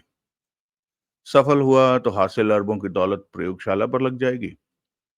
हाथ कुछ नहीं आएगा। जगमोहन को ऐसा लग रहा था जैसे देवराज चौहान सारा पैसा बर्बाद किए जा रहा है, परंतु वो खामोश था, क्योंकि गजाला कभी भी उसकी जान भी ले सकती थी। अगर ये सारी दौलत अपनी जान बचाने के लिए लगाई जा रही है तो उस ख्याल से फिर सौदा महंगा नहीं था। कल सुबह हम जैसलमेर चलेंगे जगमोहन। देवराज चौहान के सख्त शब्द उसके कानों में पड़े। अगला दृश्य। देवराज चौहान और जगमोहन जैसलमेर पहुंचे। राजे रजवाड़ों का खूबसूरत शहर जैसलमेर। राजस्थानी पहनावा, रंग बिरंगे कपड़े, कच्चे पक्के रास्ते, उसी तरह कच्चे पक्के मकान। दिल को मोह लेने वाला था जैसलमेर। शांत और दिल को लुभा देने वाला था जैसलमेर। देखकर ऐसा लगता था जैसे बरसों पहले के हिंदुस्तान में आ पहुंचे हैं। सुंदर, स्वच्छ, बेदाग हिंदुस्तान में। देवराज चौहान और जगमोहन जैसलमेर नाम के होटल में ही ठहरे, जो कि शायद जैसलमेर का सबसे बढ़िया और खूबसूरत होटल था। हर सुविधा के साथ हाजिर था। उस समय दिन के 12 बज रहे थे। वेटर को उन्होंने कॉफी और स्नैक्स लाने को कहा। वेटर के जाते ही जगमोहन दरवाजा बंद करके बोला, कुछ आराम किया जाए ना। आधी रात के बाद ही उन्होंने जैसलमेर का सफर सफर शुरू कर दिया था। हम यहाँ आराम करने नहीं आए, देवराज चाहन ने कहा और बाथरूम की तरफ बढ़ गया। जगमोहन ने अपना बदन सीधा करने के लिए शरीर को 2-4 झटके दिए। करीब 10-12 घंटे की लंबी ड्राइविंग के पश्चात कार में सफर करके जिस्म थक सा गया था। देवराज चौहान नहाकर बाथरूम से निकला तो जगमोहन ने हाथ मुंह धोया। वेटर कॉफी और स्नैक्स ले आया। Lunch sir? वेटर ने सामान रखकर पूछा। नहीं, लंच के वक्त हम होटल में नहीं होंगे, जगमोहन ने कहा। वेटर इजाजत लेकर चला गया। दोनों ने कॉफी और स्नैक्स का इस्तेमाल करने लगे। क्या करना है? कैसे करना है? कुछ सोचा है इस बारे में? जगमोहन ने पूछा। पहले तो सिंघानिया का महल देखना है कि वह कैसा है, किस स्थिति में बना है। उसके बाद ही आगे की सोचना है, और ये सारे काम में हमें बेहद तेज रफ्तारी से करने होंगे, देवराज चांद ने गंभीर स्वर में कहा। थापर के मुताबिक ज्यादा से ज्यादा कल तक या परसों तक महल के उस हिस्से में अरबों के हीरे जवाहरातों को रख दिया जाएगा जहां नीलामी होनी है। सिंघानिया की अपनी सिक्योरिटी और सरकार से प्राप्त सुरक्षा के सारे प्रबंध वहां पर फैल जाएंगे। इससे पहले कि ऐसा कुछ हो, मैं महल के भीतर नजर डालना चाहता हूं जहां नीलामी का इंतजाम है। जगमोहन ने होंठ सिकोड़कर देवराज चौहान को देखा। तुम महल के भीतर जाओगे? हाँ, ये कठिन काम है। इस वक्त तो वे लोग किसी को वहां फटकने भी नहीं देंगे, लेकिन भीतर फटके बिना मेरा काम पूरा नहीं होगा, इसलिए मुझे भीतर फटकना ही पड़ेगा, देवराज चौहान ने दृढ़ स्वर में कहा। जैसे भी हो, ये काम तो मुझे हर हाल में करना ही है। जगमोहन होंठ सिकोड़कर देवराज चौहान को देखता रहा। चलो। कॉफी स्नैक्स समाप्त करने के बाद देवराज चौहान खड़े होते हुए बोला। जगमोहन भी खड़ा हो गया। एकदम नए शहर में हम शायद जल्दी से कुछ नहीं कर सकते। यहाँ हमारे पास कोई सोर्स नहीं है जिसकी सहायता से तेजी से आगे बढ़कर हम अपना काम निपटा लें, जगमोहन ने कहा। मुझे किसी सोर्स की जरूरत नहीं। हमने आज तक ढेरों काम किए हैं बिना किसी सोर्स और बिना किसी की सहायता के। तुम देखते रहो, शाम तक मैं महल में जाकर अपने काम की सब बातें देखकर वापस भी आ जाऊंगा, देवराज चौहान ने स्थिर लहजे में कहा। जगमोहन जानता था कि देवराज चौहान ऐसा कह रहा है तो अवश्य पूरा करके ही रहेगा। दोनों होटल से बाहर निकले। लिफ्ट का इस्तेमाल ना करके उन्होंने सीढ़ियों का ही रास्ता पकड़ा। कुछ देर के बाद वो नीचे लॉबी में से गुजर रहे थे। दोपहर के वक्त होटल जैसलमेर भी बहुत शांत सा था। बाहर निकलने के लिए वो शीशों के चमकते खूबसूरत दरवाजे के करीब पहुंचे तो वहां मौजूद डोरमैन ने तुरंत अदब से दरवाजा खोला और हौले से सिर हिलाया। इससे पहले कि देवराज चौहान कदम उठाकर बाहर निकालता, ठिठक गया। उसे इस तरह रुकते पाकर जगमोहन भी रुककर असमंजस में उसे देखने लगा। देवराज चौहान की पैनी निगाह सामने मौजूद उस शख्स पर थी जो भीतर प्रवेश करने जा रहा था, परंतु देवराज चौहान को सामने पाकर ठिठक गया था, फिर जरा भी हिल नहीं पाया था। वो राणा था। राणा, जिसके साथ मिलकर देवराज चौहान ने सिंगापुर स्थित ग्रीन बेल्ट के उस कैंप को तबाह किया था। एक दूसरे को देखने की स्थिति मात्र चंद सेकंड ही रही। फिर देवराज चौहान अपनी जगह से हिला और लापरवाही से बाहर निकलता चला गया। जगमोहन होंठ सिकोड़े राणा पर छिपी निगाह डालकर देवराज चौहान के पीछे हो गया। ठीक इसी प्रकार राणा भी होटल के भीतर प्रवेश कर गया। कौन था ये? जगमोहन ने धीमे स्वर में देवराज चौहान से पूछा। राणा। कौन राणा? जगमोहन ने चलते चलते देवराज चौहान को देखा। जो सिंगापुर में ग्रीन बेल्ट में मौजूद कैंप तबाह करने में मेरे साथ था। ओह! जगमोहन चौंका। राणा तो बंबई में रहता है, यहां क्या कर रहा है? अभी आकर बताएगा। वो आएगा? हाँ, अभी आएगा। देवराज चौहान के स्वर में विश्वास था। जगमोहन की निगाह होटल के प्रवेश द्वार की तरफ उठी। वहां राणा नहीं था।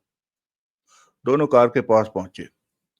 धूल से अटी कार को पार्किंग अटेंडेंट ने बहुत अच्छी तरह से चमका दिया था। तभी पार्किंग अटेंडेंट पास पहुंचा। उसने सलाम मारा। उसका मतलब समझकर देवराज चौहान ने मुस्कुराकर 50 का नोट उसके हवाले किया तो वो खुश होकर वहां से चला गया। देवराज चौहान ने कार से टेक लगाकर सिगरेट सुलगाई। तुम्हारा वो राणा नहीं आया? आता ही होगा। देवराज चौहान का स्वर शांत था। 5 मिनट बाद 5 मिनट बाद होटल के मेन गेट से राणा निकलता नजर आया। क्षण भर ठिठक कर उसने इधर उधर देखा। देवराज चौहान पर निगाहें गई। आओ, कहने के साथ ही देवराज चौहान ड्राइविंग सीट पर बैठ गया। जगमोहन फौरन उसकी बगल में। कार स्टार्ट करने के पश्चात देवराज चौहान कार को होटल की चारदीवारी से बाहर लेता चला गया। ये क्या? ऐसा इसलिए कि उसकी मुसीबत मेरे सिर ना आए और मेरी मुसीबत उसके सिर ना आए। जाने वो किस चक्कर में जैसलमेर में है। वो किसी की निगाहों में भी हो सकता है। ऐसे में उसका मुझसे मिलना ठीक नहीं है। राणा जैसा इंसान हमेशा बड़े झंझट वाले काम में ही टांग अड़ाए रहता है। तुम अभी राणा को ठीक से जानते नहीं। ठीक इसी तरह राणा भी मेरे बारे में सोच रहा होगा कि मैं जाने किस फेर में हूं। सीधे सीधे मुझसे मिले कि नहीं, मेरी तरफ से सब ठीक है। पार्किंग में उसका इंतजार करके मैंने उसे इशारा दे दिया है। अगर उसकी तरफ से सब ठीक होगा तो वो मेरे पास आ जाएगा। कैसे? देवराज चौहान ने कार को सड़क के किनारे रोक दिया। शांत सड़क थी। ट्रैफिक गुजर रहा था, परंतु बंबई के मुकाबले तो वो थोड़ा सा ट्रैफिक किसी गिनती में भी नहीं आता था। देवराज चौहान ने कश लेकर सिगरेट खिड़की से बाहर उछाल दी। तभी ठीक उसकी कार के पीछे अन्य कार आकर रुकी। उसे राणा ड्राइव कर रहा था। तुम ड्राइविंग सीट संभालो। कहने के साथ ही देवराज चांद बाहर निकला और पिछला दरवाजा खोलकर भीतर बैठ गया। इसी बीच राणा अपनी कार से निकलकर उनकी कार के करीब पहुंचा और दरवाजा खोलकर वो भी कार की पिछली सीट पर देवराज चांद के बगल में जा बैठा। जगमोहन ने कार आगे बढ़ा दी। मैं तो कभी सोच भी नहीं सकता था कि जैसलमेर में तुमसे मुलाकात होगी। राणा बोला। कैसे हो? एकदम फिट। सिंगापुर का वक्त याद है ना तुम्हें? राणा ने कहा। बहुत अच्छी तरह। देवराज चौहान के होंठों पर मुस्कुराहट उभरी। उस रूसी एजेंट मलिक से फिर कभी मुलाकात तो नहीं हुई होगी? नहीं। जैसलमेर में तुम क्या कर रहे हो? देवराज चौहान ने राणा पर निगाह मारी। राणा के चेहरे पर गंभीरता के भाव आ गए। वो 2 पल खामोश रहा। चुप क्यों हो गए? देवराज चौहान हौले से हंसा। राणा ने कार ड्राइव करते जगमोहन को देखा। ये राणा का इशारा जगमोहन की तरफ था। जगमोहन है? ओह! जगमोहन ने निगाह घुमाकर उसे देखा। आंखें मिली, दोनों मुस्कुराए। मैं नहीं जानता तुम यहाँ क्या कर रहे हो, राणा ने कहा, परंतु मैं यहाँ सप्ताह भर से हूँ और तगड़े फेर में हूँ। तुम्हें ये सब बताने में कोई हर्ज नहीं। यहाँ पर जवाहर सिंघानिया जैसी बड़ी हस्ती का महल है और उस महल में सिंघानिया अपने अरबों के हीरे जवाहरात की नीलामी कर रहा है और मैं उसे उड़ाने के चक्कर में बंबई से यहाँ आया हूँ, परंतु देवराज चांद के होंठों पर मुस्कान उभरी। परंतु क्या? मुझे नहीं लगता कि शायद मैं कामयाब हो पाऊं। कठिन काम लगता है ये मुझे। कम से कम अकेले तो करना मेरे वश का नहीं है और जैसलमेर में कोई बढ़िया साथी मिल नहीं सकता। कहकर राणा ने देवराज चांद पर निगाह मारी। और तुमसे बढ़िया साथी मुझे पूरी दुनिया में नहीं मिल सकता। देवराज चांद के होंठों पर मुस्कान छाई रही। उसने सिगरेट सुलगाई। वो काम सप्ताह भर से जिसे करने के लिए सप्ताह भर से तुम यहाँ हो और मैं 2 घंटे पहले ही जैसलमेर पहुंचा हूं। राणा जोरों से चौंका। क्या? तुम तुम भी? हाँ, देवराज चांद ने गंभीर स्वर में कहा। कहीं बैठकर बात करते हैं। इस तरह कार में बात ठीक तरह से नहीं हो पाएगी। जगमोहन। देवराज चांद के पुकारने का मतलब समझकर जगमोहन की निगाह सड़क के दोनों तरफ दौड़ने लगी, कोई मुनासिब जगह तलाश करने के लिए। अगला दृश्य। तुम्हें इन हीरे जवाहरातों के बारे में खबर कैसे मिली? देवराज चांद ने पूछा। इस समय तीनों एक रेस्टोरेंट के केबिन में मौजूद थे। इत्तेफाक से किसी के मुंह से बात निकली और मेरे दिमाग ने पकड़ ली। राणा ने गंभीरता से सिर हिलाया। यहां आ गया, परंतु यहां आना बेकार ही लग रहा है। देवराज चांद ने सिगरेट सुलगाकर कश लिया। तुमने तो सोचा होगा अकेले हाथ मारकर अरबों के मालिक बन जाओगे, जगमोहन ने हंसकर कहा। नहीं, ऐसा मैंने कभी नहीं सोचा था, राणा मुस्कुराया। सप्ताह भर में तुमने यहाँ क्या किया? देवराज चांद ने पूछा। क्षण भर चुप रहकर राणा सिर हिलाते हुए कह उठा। मैं तुम्हें सब कुछ एक बार में ही बता देता हूँ। यहाँ पर बहुत ही शानदार महल है, जिसे कि सिंघानिया महल के नाम से जाना जाता है। ये महल जवाहर सिंघानिया के दादा ने अंग्रेजों से बतौर इनाम हासिल किया था। इस महल में बहुत ही विशाल तहखाना है, जिसे तुम बेसमेंट भी कह सकते हो। उसी बेसमेंट में नीलामी का इंतजाम किया गया है। जिन हीरे जवाहरात की नीलामी की जा रही है वो वास्तव में अमूल्य और बेशकीमती हैं। वैसे हीरे जवाहरात आजकल देखने को भी नसीब नहीं होते। चंद एक ऐसे भी हैं जिनका ऐतिहासिक महत्व भी है। इसमें कोई शक नहीं कि वो अरबों के हैं और हिंदुस्तान के अमीरों के अलावा इस नीलामी में शरीक होने दुनिया भर की जानी मानी अमीर हस्तियां भी पहुंच रही हैं। महल के भीतर तहखाने में बहुत ही सख्त इंतजाम किया गया है कि कोई चिड़िया भी भीतर नहीं जा सकती। बुलाए गए व्यक्तियों को भी ठोक बजाकर ही भीतर जाने दिया जाएगा। सिक्योरिटी की तरफ से शायद उन लोगों ने कोई कमी नहीं रखी है। क्षण भर ठिठक कर राणा पुनः बोला। जवाहर सिंघानिया का चीफ कमांडो राजन सकोलिया पूरा जल्लाद और खतरनाक इंसान है। सिंघानिया की तरफ से उसने भारी सिक्योरिटी संभाल रखी है। उसके अपने खतरनाक कमांडो हैं जो कि किसी भेड़िए से कम नहीं है। हर कोई सच्चा निशानेबाज है और मौके बेमौके पर किसी को शूट करने में उन्हें कोई दिक्कत नहीं है। सकोलिया ने अपने अधिकतर कमांडो महल पर लगा दिए हैं, जिनकी संख्या करीब 25 है। वो सेना की एक छोटी मोटी टुकड़ी का मुकाबला करने में सक्षम है। ऐसे में अगर 50 आदमी का ग्रुप भी उन हीरे जवाहरातों को लूटने आए तो वे लोग किसी भी कीमत पर कामयाब नहीं हो सकते। देवराज चांद और जगमोहन उसकी बातें बेहद ध्यान से सुन रहे थे। तभी वेटर ने प्रवेश किया और चाय के 3 प्याले रखकर चला गया। राणा ने पुनः दोनों पर निगाह मारी।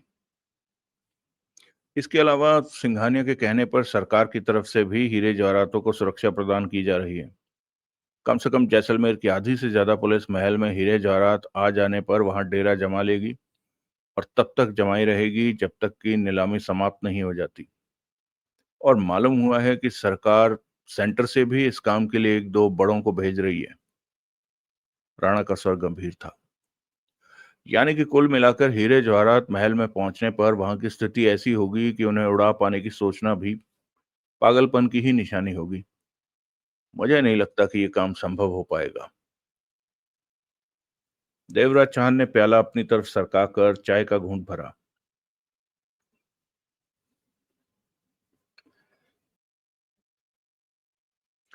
तुमने महल का तहखाना देखा? देवराज चौहान ने पूछा। हाँ, 3 दिन पहले देखा था। भीतर कैसे पहुंच गए? भीतर लाइट लगाने का काम चल रहा है ताकि नीलामी के वक्त वहां दिन जैसा उजाला हो। उन्हीं लाइट वालों के साथ लाइट वाला बनकर भीतर गया था। इसके लिए मैंने एक को 5,000 रुपया दिया, तब कहीं जाकर काम बना। राणा का स्वर गंभीर था। तहखाने के भीतर क्या देखा? क्या सोचा? क्या नतीजा निकाला? बेकार। वहां कुछ नहीं किया जा सकता। राणा ने पहलू बदला। तहखाना इतना बड़ा और विशाल है कि कम से कम 1,000 आदमी वहां बैठकर खाना खा सकते हैं। उसके बाद भी उतनी ही जगह खाली रहेगी। परंतु उसमें प्रवेश करने का मात्र एक छोटा सा दरवाजा है जो कि 2 फुट चौड़ा है, करीब 5 फुट ऊंचा है। इसके अलावा भीतर बाहर आने जाने का रास्ता या दरवाजा नहीं है। अलबत्ता छत के करीब हवा वगैरह के लिए 1-1 फुट के लंबे चौड़े रोशनदान अवश्य मौजूद हैं। यानी कि जो भीतर प्रवेश कर गया वो अपनी मर्जी से बाहर नहीं जा सकता।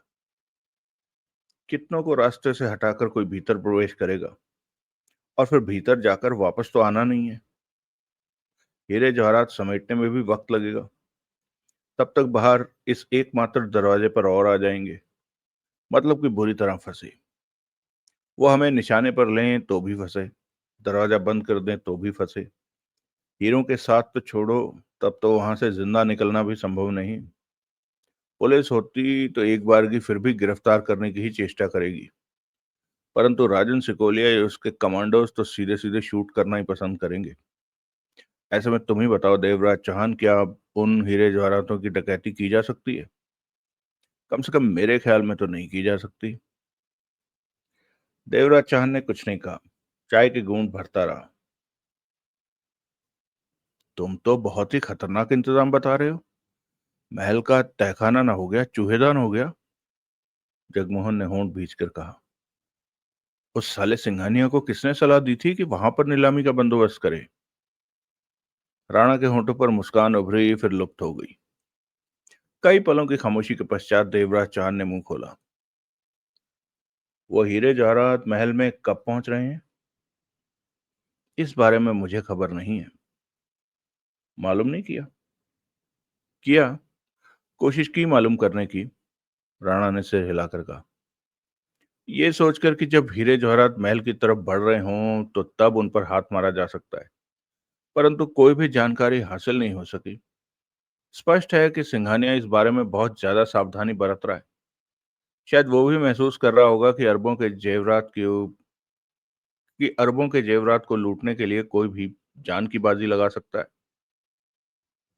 देवराज चौहान ने पुनः चाय का घूंट भरा। और यह भी हो सकता है कि वो हीरे जवाहरात महल में पहुंच चुके हों। अवश्य हो सकता है, कुछ भी हो सकता है। राणा ने तुरंत सिर हिलाया। और इस काम में सिंघानिया का चीफ कमांडो राजन सकोलिया बराबर उसके साथ होगा? यकीनन। सकोलिया बेहद विश्वसनीय व्यक्ति माना जाता है, जबकि मेरा ख्याल है सिंघानिया उस पर भी पूरा विश्वास नहीं कर रहा होगा, क्योंकि अरबों की दौलत का मामला है। फिर भी सकोलिया को हर वक्त साथ लेना सिंघानिया की मजबूरी है, क्योंकि सकोलिया से ज्यादा कोई विश्वसनीय व्यक्ति सिंघानिया के पास नहीं है। फिर भी जो सुनने में आया है उसके मुताबिक सकोलिया सिंघानिया के लिए बुरा साबित नहीं होगा। राणा, जब दौलत बीच में आ जाए, खास तौर से अरबों की दौलत, तो कोई भी किसी के लिए बुरा साबित हो सकता है। ऐसा मेरा तजुर्बा है। देवराज चांद ने गंभीर स्वर में कहा। मैंने राजन सिकोलिया की ईमानदारी का दावा नहीं ठोका, राणा ने शांत स्वर में कहा। देवराज चांद ने चाय का प्याला समाप्त करके एक तरफ सरका दिया। राणा और जगमोहन ने तो चाय के प्याले की तरफ हाथ तक नहीं बढ़ाया था। तुम्हारा क्या ख्याल है? राणा बोला। डकैती की जा सकती है या नहीं? दुनिया में ऐसा कोई काम नहीं जो पूरा न किया जा सके। राणा चौंक कर सीधा बैठ गया। तुम्हारा मतलब कि की जा सकती है? की जा सकती है कि नहीं ये तो बात की बात है, परंतु कोशिश तो की जा सकती है। कोशिश? राणा की आंखें सिकुड़ी। मैंने तुम्हें बताया नहीं कि वहां पर कोशिश का पहला कदम ही मौत को दावत देने के समान है। वहां पर कुछ भी नहीं किया जा सकता। मैंने कब कहा कि किया जा सकता है? देवराज चौहान ने राणा की आंखों में देखा। लेकिन जब अरबों का मामला सामने हो तो जान जाने का खतरा होता ही है। इसलिए डकैती करने को कोशिश ही कहा जाएगा। डकैती सफल रही तो सब ठीक, बच गए तो असफल कोशिश मानी जाएगी। जान जाएगी तो फिर कुछ भी सोचने को ही नहीं होगा। देवराज चौहान के स्पष्ट शब्दों को सुनकर राणा ने सिर हिलाया। मतलब कि इस मामले में तुम कुछ करके ही रहोगे? हाँ, जबकि मेरे हिसाब से कामयाब नहीं हुआ जा सकता। राणा, मैं डर कर बैठने वालों में से नहीं हूं। देवराज चौहान का स्वर शांत था। मालूम है मुझे, तुम्हारा असली रूप मैं सिंगापुर में देख चुका हूं। परंतु ये सिंगापुर जैसा मौत का कैंप नहीं है, जहां मौत और जिंदगी के आधे आधे चांस थे। ये तहखाना मौत का पिंजरा है, जिसमें एक बार गए तो जिंदा वापस नहीं निकल सकोगे। ये डकैती कामयाब नहीं हो सकेगी। मत हो, लेकिन मैं कोशिश अवश्य करूंगा। कोशिश करना बुरा नहीं है, परंतु ऐसे कोशिश करने का क्या फायदा जिसमें जान भी ना बचे। बेकार की बातें मत करो, जो होगा देखा जाएगा। राणा ने बेचैनी से जगमोहन को देखा। मैं इन बातों पर सोच चुका हूं, जर्रे जर्रे पर गौर कर चुका हूं। कोशिश में या असल में किसी भी तरह कामयाब नहीं हुआ जा सकता जगमोहन। शायद तुम्हारी बात देवराज चौहान की समझ में आ जाए। बेहतर होगा तुम इसे समझाओ, ऐसे ढंग से समझाओ कि यह समझ जाए। राणा के शब्दों पर देवराज चौहान के होंठों पर मुस्कुराहट उभरी। राणा, देवराज चौहान को कोशिश कर लेने दो, जगमोहन ने शांत स्वर में कहा। क्या? राणा ने हैरानी से उसकी तरफ देखा। तुम्हें चिंता नहीं कि इस काम में देवराज चौहान की जान जाने के पूरे पूरे चांसेस हैं? ये मर भी सकता है, सफल नहीं हो पाएगा। देवराज चौहान हम दोनों से ज्यादा समझदार है। ये अच्छी तरह सोच सकता है, अच्छी तरह फैसले ले सकता है। मैं इसे टोकना ठीक नहीं समझता। ये जो करता है करता रहे। राणा समझ नहीं पाया कि वो कहे तो क्या कहे। देवराज चौहान ने पैनी खामोशी को तोड़ा। राणा, अब तुम मेरी सुनो। क्या? महल के तहखाने में जो लाइटमैन लाइट लगा रहे हैं, उनसे बात करो। जिस तरह तुम उनके साथ लाइटमैन बनकर महल के तहखाने में गए थे, ठीक उसी तरह मैं भी भीतर जाना चाहता हूं। राणा ने व्याकुलता से होंठ काटे। तुम इस काम को आसान समझते हो? क्यों? एक बार तो वो मेरे झांसे में आ गया, जबकि वो गड़बड़ को समझ रहा था। परंतु 5,000 के लालच लालच ने उसे मेरी बात मानने पर विवश कर दिया। लेकिन इस बार वो नहीं मानेगा। इस बार 10,000 में मान जाएगा, देवराज चौहान ने सरल स्वर में कहा। यकीन के साथ कुछ नहीं कह सकता। पहले ही मैंने उसे कठिनता से फंसाया था। वो नहीं मान रहा था। देखता हूं कोशिश करके मामला पटता है कि नहीं। राणा, देवराज चौहान ने गंभीर स्वर में कहा, इस मामले में कोशिश शब्द मुझे अच्छा नहीं लग रहा, क्योंकि अगर ये काम ना हुआ तो आगे का कोई भी काम नहीं होगा।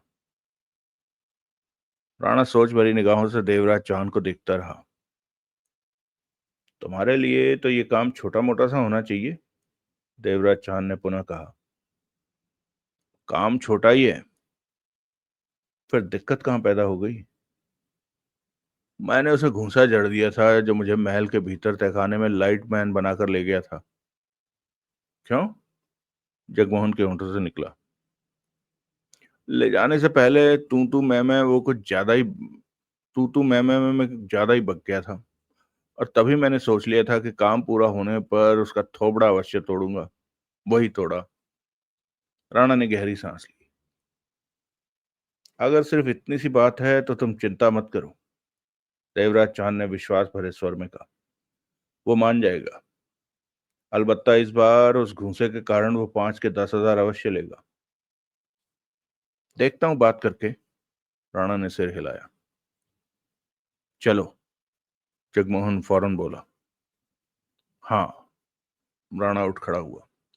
चेहरे पर सोच के भाव थे। अभी ये भी देखना है कि वो कहां पर है। अगर वो महल के तहखाने में काम करने गया हुआ तो फिर बात नहीं बन पाएगी। ये तुमने अपनी नई टांग अड़ा दी। जगमोहन ने मुंह बनाया। ये बातें मेरे बस में तो नहीं है ना। बेल चुकता करके तीनों बाहर आ गए। जगमोहन ने ड्राइविंग सीट संभाली और कार आगे बढ़ा दी। बीच बीच में राणा रास्ता बताता जा रहा था। देवराज चौहान। राणा का स्वर गंभीर था। देवराज चौहान ने उसे देखा। तुम करना क्या चाहते हो? जबकि मैं नहीं समझता कि ये डकैती सफल हो सकती है। सफल हो या असफल परवाह नहीं, परंतु कोशिश करने की भरपूर इच्छा मन में है। उसे पूरा करना है। बेशक जान चली जाए। जान तो इन्हीं कामों में जानी है। कब जानी है कह नहीं सकता। देवराज चौहान का दृढ़ इरादा देखकर राणा फिर कुछ नहीं बोला। 20 मिनट बाद राणा के कहने पर जगमोहन ने एक तरफ कार रोक दी। जैसलमेर की ये मेन मार्केट थी। बहुत बड़ी बड़ी दुकानें दाएं बाएं नजर आ रही थी, परंतु दिन का वक्त होने के कारण भीड़ कुछ कम थी। राणा ने दाएं बाएं देखा, फिर कार से उतरता हुआ बोला, मैं अभी आता हूं, वो सामने दुकान है। कहने के साथ ही राणा आगे बढ़ गया। उनके देखते ही देखते राणा एक दुकान में गया और उल्टे पांव वापस लौट आया। राणा का चेहरा बता रहा था कि वो नहीं मिला। राणा का चेहरा बता रहा है कि वो नहीं मिला। उसे आते देख देवराज चौहान ने कहा, यह भी तो हो सकता है कि उसे आने को कहकर राणा दुकान से बाहर आ गया हो। जगमोहन बोला। लेकिन राणा के चेहरे पर यह लिखा नजर नहीं आ रहा। चेहरों को पढ़ना सीखो।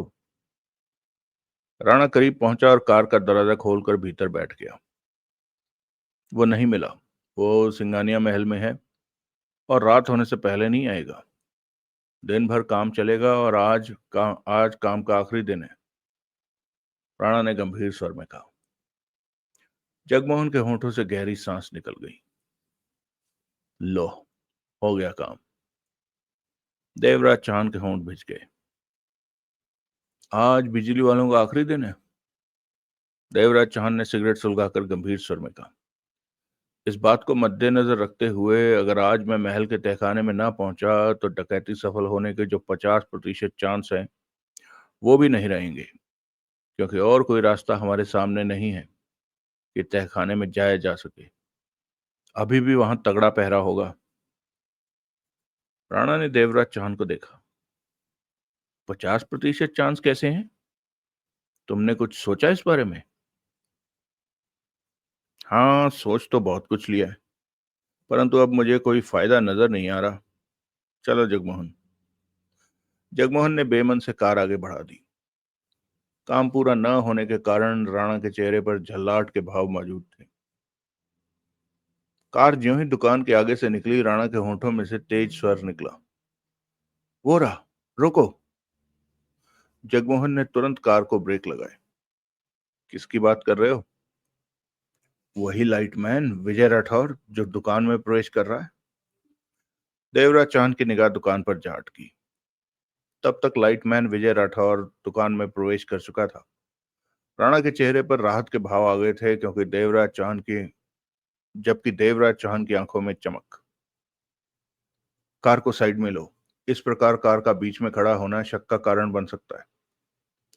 जगमोहन ने कार को सड़क के किनारे ऐसी जगह लगा दिया जहां से लाइट की वो बड़ी दुकान स्पष्ट नजर आती रहे। फिर उसने गर्दन घुमाकर पीछे बैठे राणा को देखा। जाओ। कहाँ? राणा की निगाह दुकान पर ही थी। दुकान में? मुर्गा आ गया? बार बार उसे पूछने के लिए मेरा दुकान में जाना ठीक नहीं है। वो बहुत बड़ी दुकान है, भीतर और लोग भी हैं। मेरे इस तरह भीतर जाकर सिर्फ उसी को पूछना या उससे बात करना मामला खराब कर सकता है। किसी को बिना वजह शक भी हो सकता है। उसे बाहर निकलने दो, राणा ने शांत स्वर में कहा। और अगर वो शाम तक बाहर ही ना निकला तो? चिंता मत करो, शाम तक उसका इंतजार करने का मेरा कोई इरादा नहीं है। जगमोहन ने फिर कुछ नहीं कहा। करीब आधे घंटे के पश्चात विजय राठौर दुकान से बाहर निकला। उसने हाथ में आधी भरी बोरी उठा रखी थी, जिसका मुंह बंधा हुआ था। वो 30 बरस का था, लंबा चौड़ा, होंठों पर मूछें जिन्हें की बल देकर ऊपर की तरफ उठा रखा था। बदन पर पैंट कमीज थी।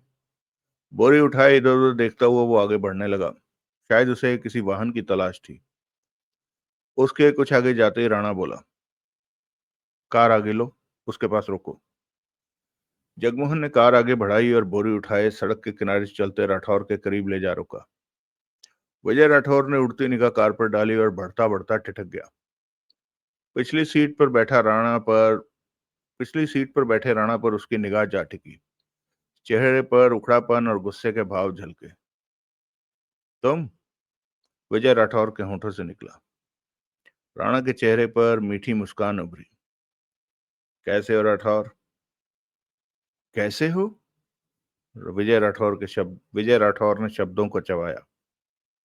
तुम्हारा घूंसा मुझे अच्छी तरह याद है। हाँ, मेरी गलती थी, राणा मीठे स्वर में कह उठा। मैं तुम्हें बताना भूल गया था कि उस 5,000 के खाते में एक घूंसा खाना भी शामिल है। 5,000 कम तो नहीं होता राठौर। विजय राठौर खा जाने वाली निगाहों से राणा को घूरता रहा। आओ, कार में बैठो। राणा के कहते ही जगमोहन ने कार का अगला दरवाजा खोल दिया। विजय राठौर ने पहली बार देवराज चौहान और जगमोहन पर निगाह मारी। क्यों? तुम सामान उठाए हुए हो और किसी वाहन की तलाश में हो। शायद महल तक जाना है तुम्हें। हम वहीं उसी तरफ जा रहे हैं, तुम्हें ड्रॉप कर देंगे। राणा ने शांत राणा शांत भाव से मुस्कुरा रहा था। मैं पैदल जाना पसंद करूंगा, विजय राठौर भुनभुनाया। मैं अच्छी तरह से देख चुका हूं तुम्हें। काम निकला नहीं कि घूंसा जड़ दिया। मैं राठौर, अब तो तुमसे कोई काम नहीं ले रहा जो घूंसा जड़ूंगा। और फिर तुम भी तो ज्यादा बके जा रहे थे। तुमने मुझे क्रोध दिलाया था कि मैं ऐसा करूं। राणा के लहजे में अपनापन था। अब कार में आना है तो आओ, नहीं तो हम जा रहे हैं, हमें और भी काम है। विजय राठौर ने क्षण भर सोचा, फिर आगे बढ़कर खुले दरवाजे के भीतर फुटबोर्ड पर बोरी रखी और खुद भी भीतर बैठकर दरवाजा बंद कर लिया। जगमोहन ने कार आगे बढ़ा दी। अचानक ही मेरी निगाह तुम पर पड़ गई, राणा उसे फंसाने वाले अंदाज में बोला। पीछे से ही देखा तो समझ गया कि ये तो अपना राठौर ही है, 5,000 वाला। 5,000 वाला नहीं, विजय राठौर ने एक हाथ से मूंछ को उठाकर राणा को तीखी निगाहों से देखा। तुम्हें महल के तहखाने में ले जाने वाला। गलत बात मत कहा करो। नहीं कहता, वैसे मैंने ठीक ही कहा था, राणा मुस्कुराया। तुम उन दोनों की फिक्र मत करो, ये मेरे खास दोस्त हैं। होंगे। विजय राठौर अभी तक राणा से खार खाया हुआ था। महल में काम चल रहा है? हाँ, आज खत्म हो जाएगा। 4 दिन रात से लगातार वहां मर रहा हूं। सिंघानिया पैसा भी तगड़ा दे रहा होगा, राणा हंसा। वो अब मेरी जेब में तो आने से रहा, मालिक की जेब में जाएगा। अपनी तो वही थोड़ी सी तनख्वाह है। 5,000 तो इस काम में तुमने कमा ही लिए। तुम बार बार 5,000 का जिक्र मत करो, कोई सुन लेगा तो ठीक नहीं होगा। चिंता मत करो, राणा हंसा। चलती कार में कोई नहीं सुनेगा। तुम 5 वाली बात ही मत करो। बीते समय की बात करने का कोई लाभ है क्या? है। क्या? विजय राठौर की आवाज में तीखापन आ गया। मैं तुम्हें 5,000 और देना चाहता हूं। विजय राठौर चौंका और फिर तुरंत ही संभल गया। 5,000 और? हाँ। महल के भीतर तहखाने में जाने के लिए? हाँ। नहीं। राठौर ने सच्चे मन से सिर हिलाया। अब मैं तुम्हें वहां नहीं ले जा सकता। पहले की बात और थी। तब वहां पहरा नहीं था, परंतु कल से सिंघानिया के खतरनाक आदमी वहां पहरा दे रहे हैं। तुम नहीं जानते उन्हें। वो ऐसे हैं जो आदमी उन्हें ठीक ना लगे उसे बात किए बिना ही शूट कर देते हैं। उन्हें किसी का डर नहीं है, क्योंकि उनकी पीठ पर सिंघानिया का हाथ है। राठौर, 5,000 नहीं चाहिए। विजय राठौर उसकी बात काट कर बोला। अब यह काम नहीं हो सकेगा। देवराज चौहान और जगमोहन ने उनकी बातों में जरा भी दखल देने की चेष्टा नहीं की। ये राणा का मामला था। वो राठौर से पहले मिल चुका था और बेहतर जानता था कि उससे कैसे बात करनी है। तभी राठौर ने गर्दन घुमाकर राणा को देखा। मुझे एक बात समझ में नहीं आ रही कि तुम महल के तहखाने में क्यों जाना चाहते हो। पहले वहां क्यों गए थे? वहां पर तो कुछ नहीं रखा। हीरे जवाहरात तो वहां कल दिन में रखे जाएंगे। कल दिन में? तुम्हें कैसे मालूम? राणा की आवाज सतर्क हो उठी। मालूम हो जाता है। विजय राठौर ने अपनी मूछें उमीठी। मत भूलो, 4 दिन रातों से महल में ही हूं। हाँ, वो तो है। मेरी मानो तो 5 कमा ही लो, नहीं तो नगद नुकसान हो जाएगा। बोला तो। अब मैं किसी प्रकार का खतरा मोल लेने की स्थिति में नहीं हूं। तुम अपने साथ साथ मेरी भी घंटी बजवाओगे? नहीं तो 5,000 आना किसे बुरा लगता है? 6 ले लो राठौर। अब ये बात मत करो। 8 भी दे सकता हूं।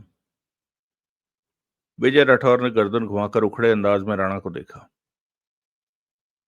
10 में भी ये काम नहीं होगा। 15 में? 15 सुनते ही विजय राठौर ने बेचैनी से पहलू बदला। चेहरे पर व्याकुलता उभरी। 15,000 ठीक रहेगा ना राठौर? बात तय? नहीं। ना चाहते हुए भी विजय राठौर कह उठा। अब इस काम में खतरा है। मैं कार रोको जगमोहन। एक एक राणा उसकी बात काटकर क्रोध से कह उठा। जगमोहन ने बिना कुछ कहे कार रोक दी। अपनी बोरी उठाओ और दफा हो जाओ यहां से। राणा दांत भींचकर कह रहा था। मैं बेवकूफ था जो तुम्हें अपना राठौर समझकर 15,000 दे रहा था, जबकि इस काम के लिए 1,000 रुपए से ऊपर तय नहीं होना चाहिए। बैठे बैठे 15,000 रुपए मिलते देख कर तुम्हें नखरे हो गए हैं। जैसलमेर में 15,000 की कीमत है। इस छोटे शहर में बड़ी रकम मानी जा सकती है 15,000 रुपए को। और तुम हो कि अब इसमें खतरा। विजय राठौर ने कहना चाहा। भाड़ में गया खतरा। राणा चिल्लाया। तुम नीचे उतरो, हमें और भी काम है। विजय राठौर होंठ काटते हुए राणा को देखता रहा। सुना नहीं तुमने? विजय राठौर ने फैसले भरे अंदाज में सिर हिलाया। ठीक है, चलो लाओ। 15,000 पहले दो। विजय राठौर के शब्द सुनकर तीनों की सांस में सांस आई।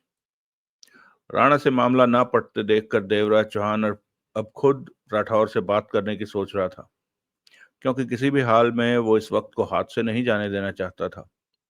डकैती के संबंध में यह पहला कदम था उसका। अगर ये कदम न उठता तो डकैती संभव नहीं थी।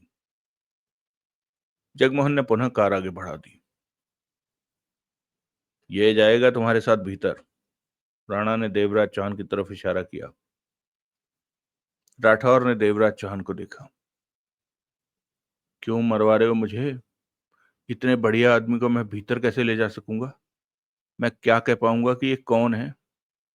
विजय राठौर ने सिर हिलाया। वे लोग उसे भीतर नहीं जाने देंगे।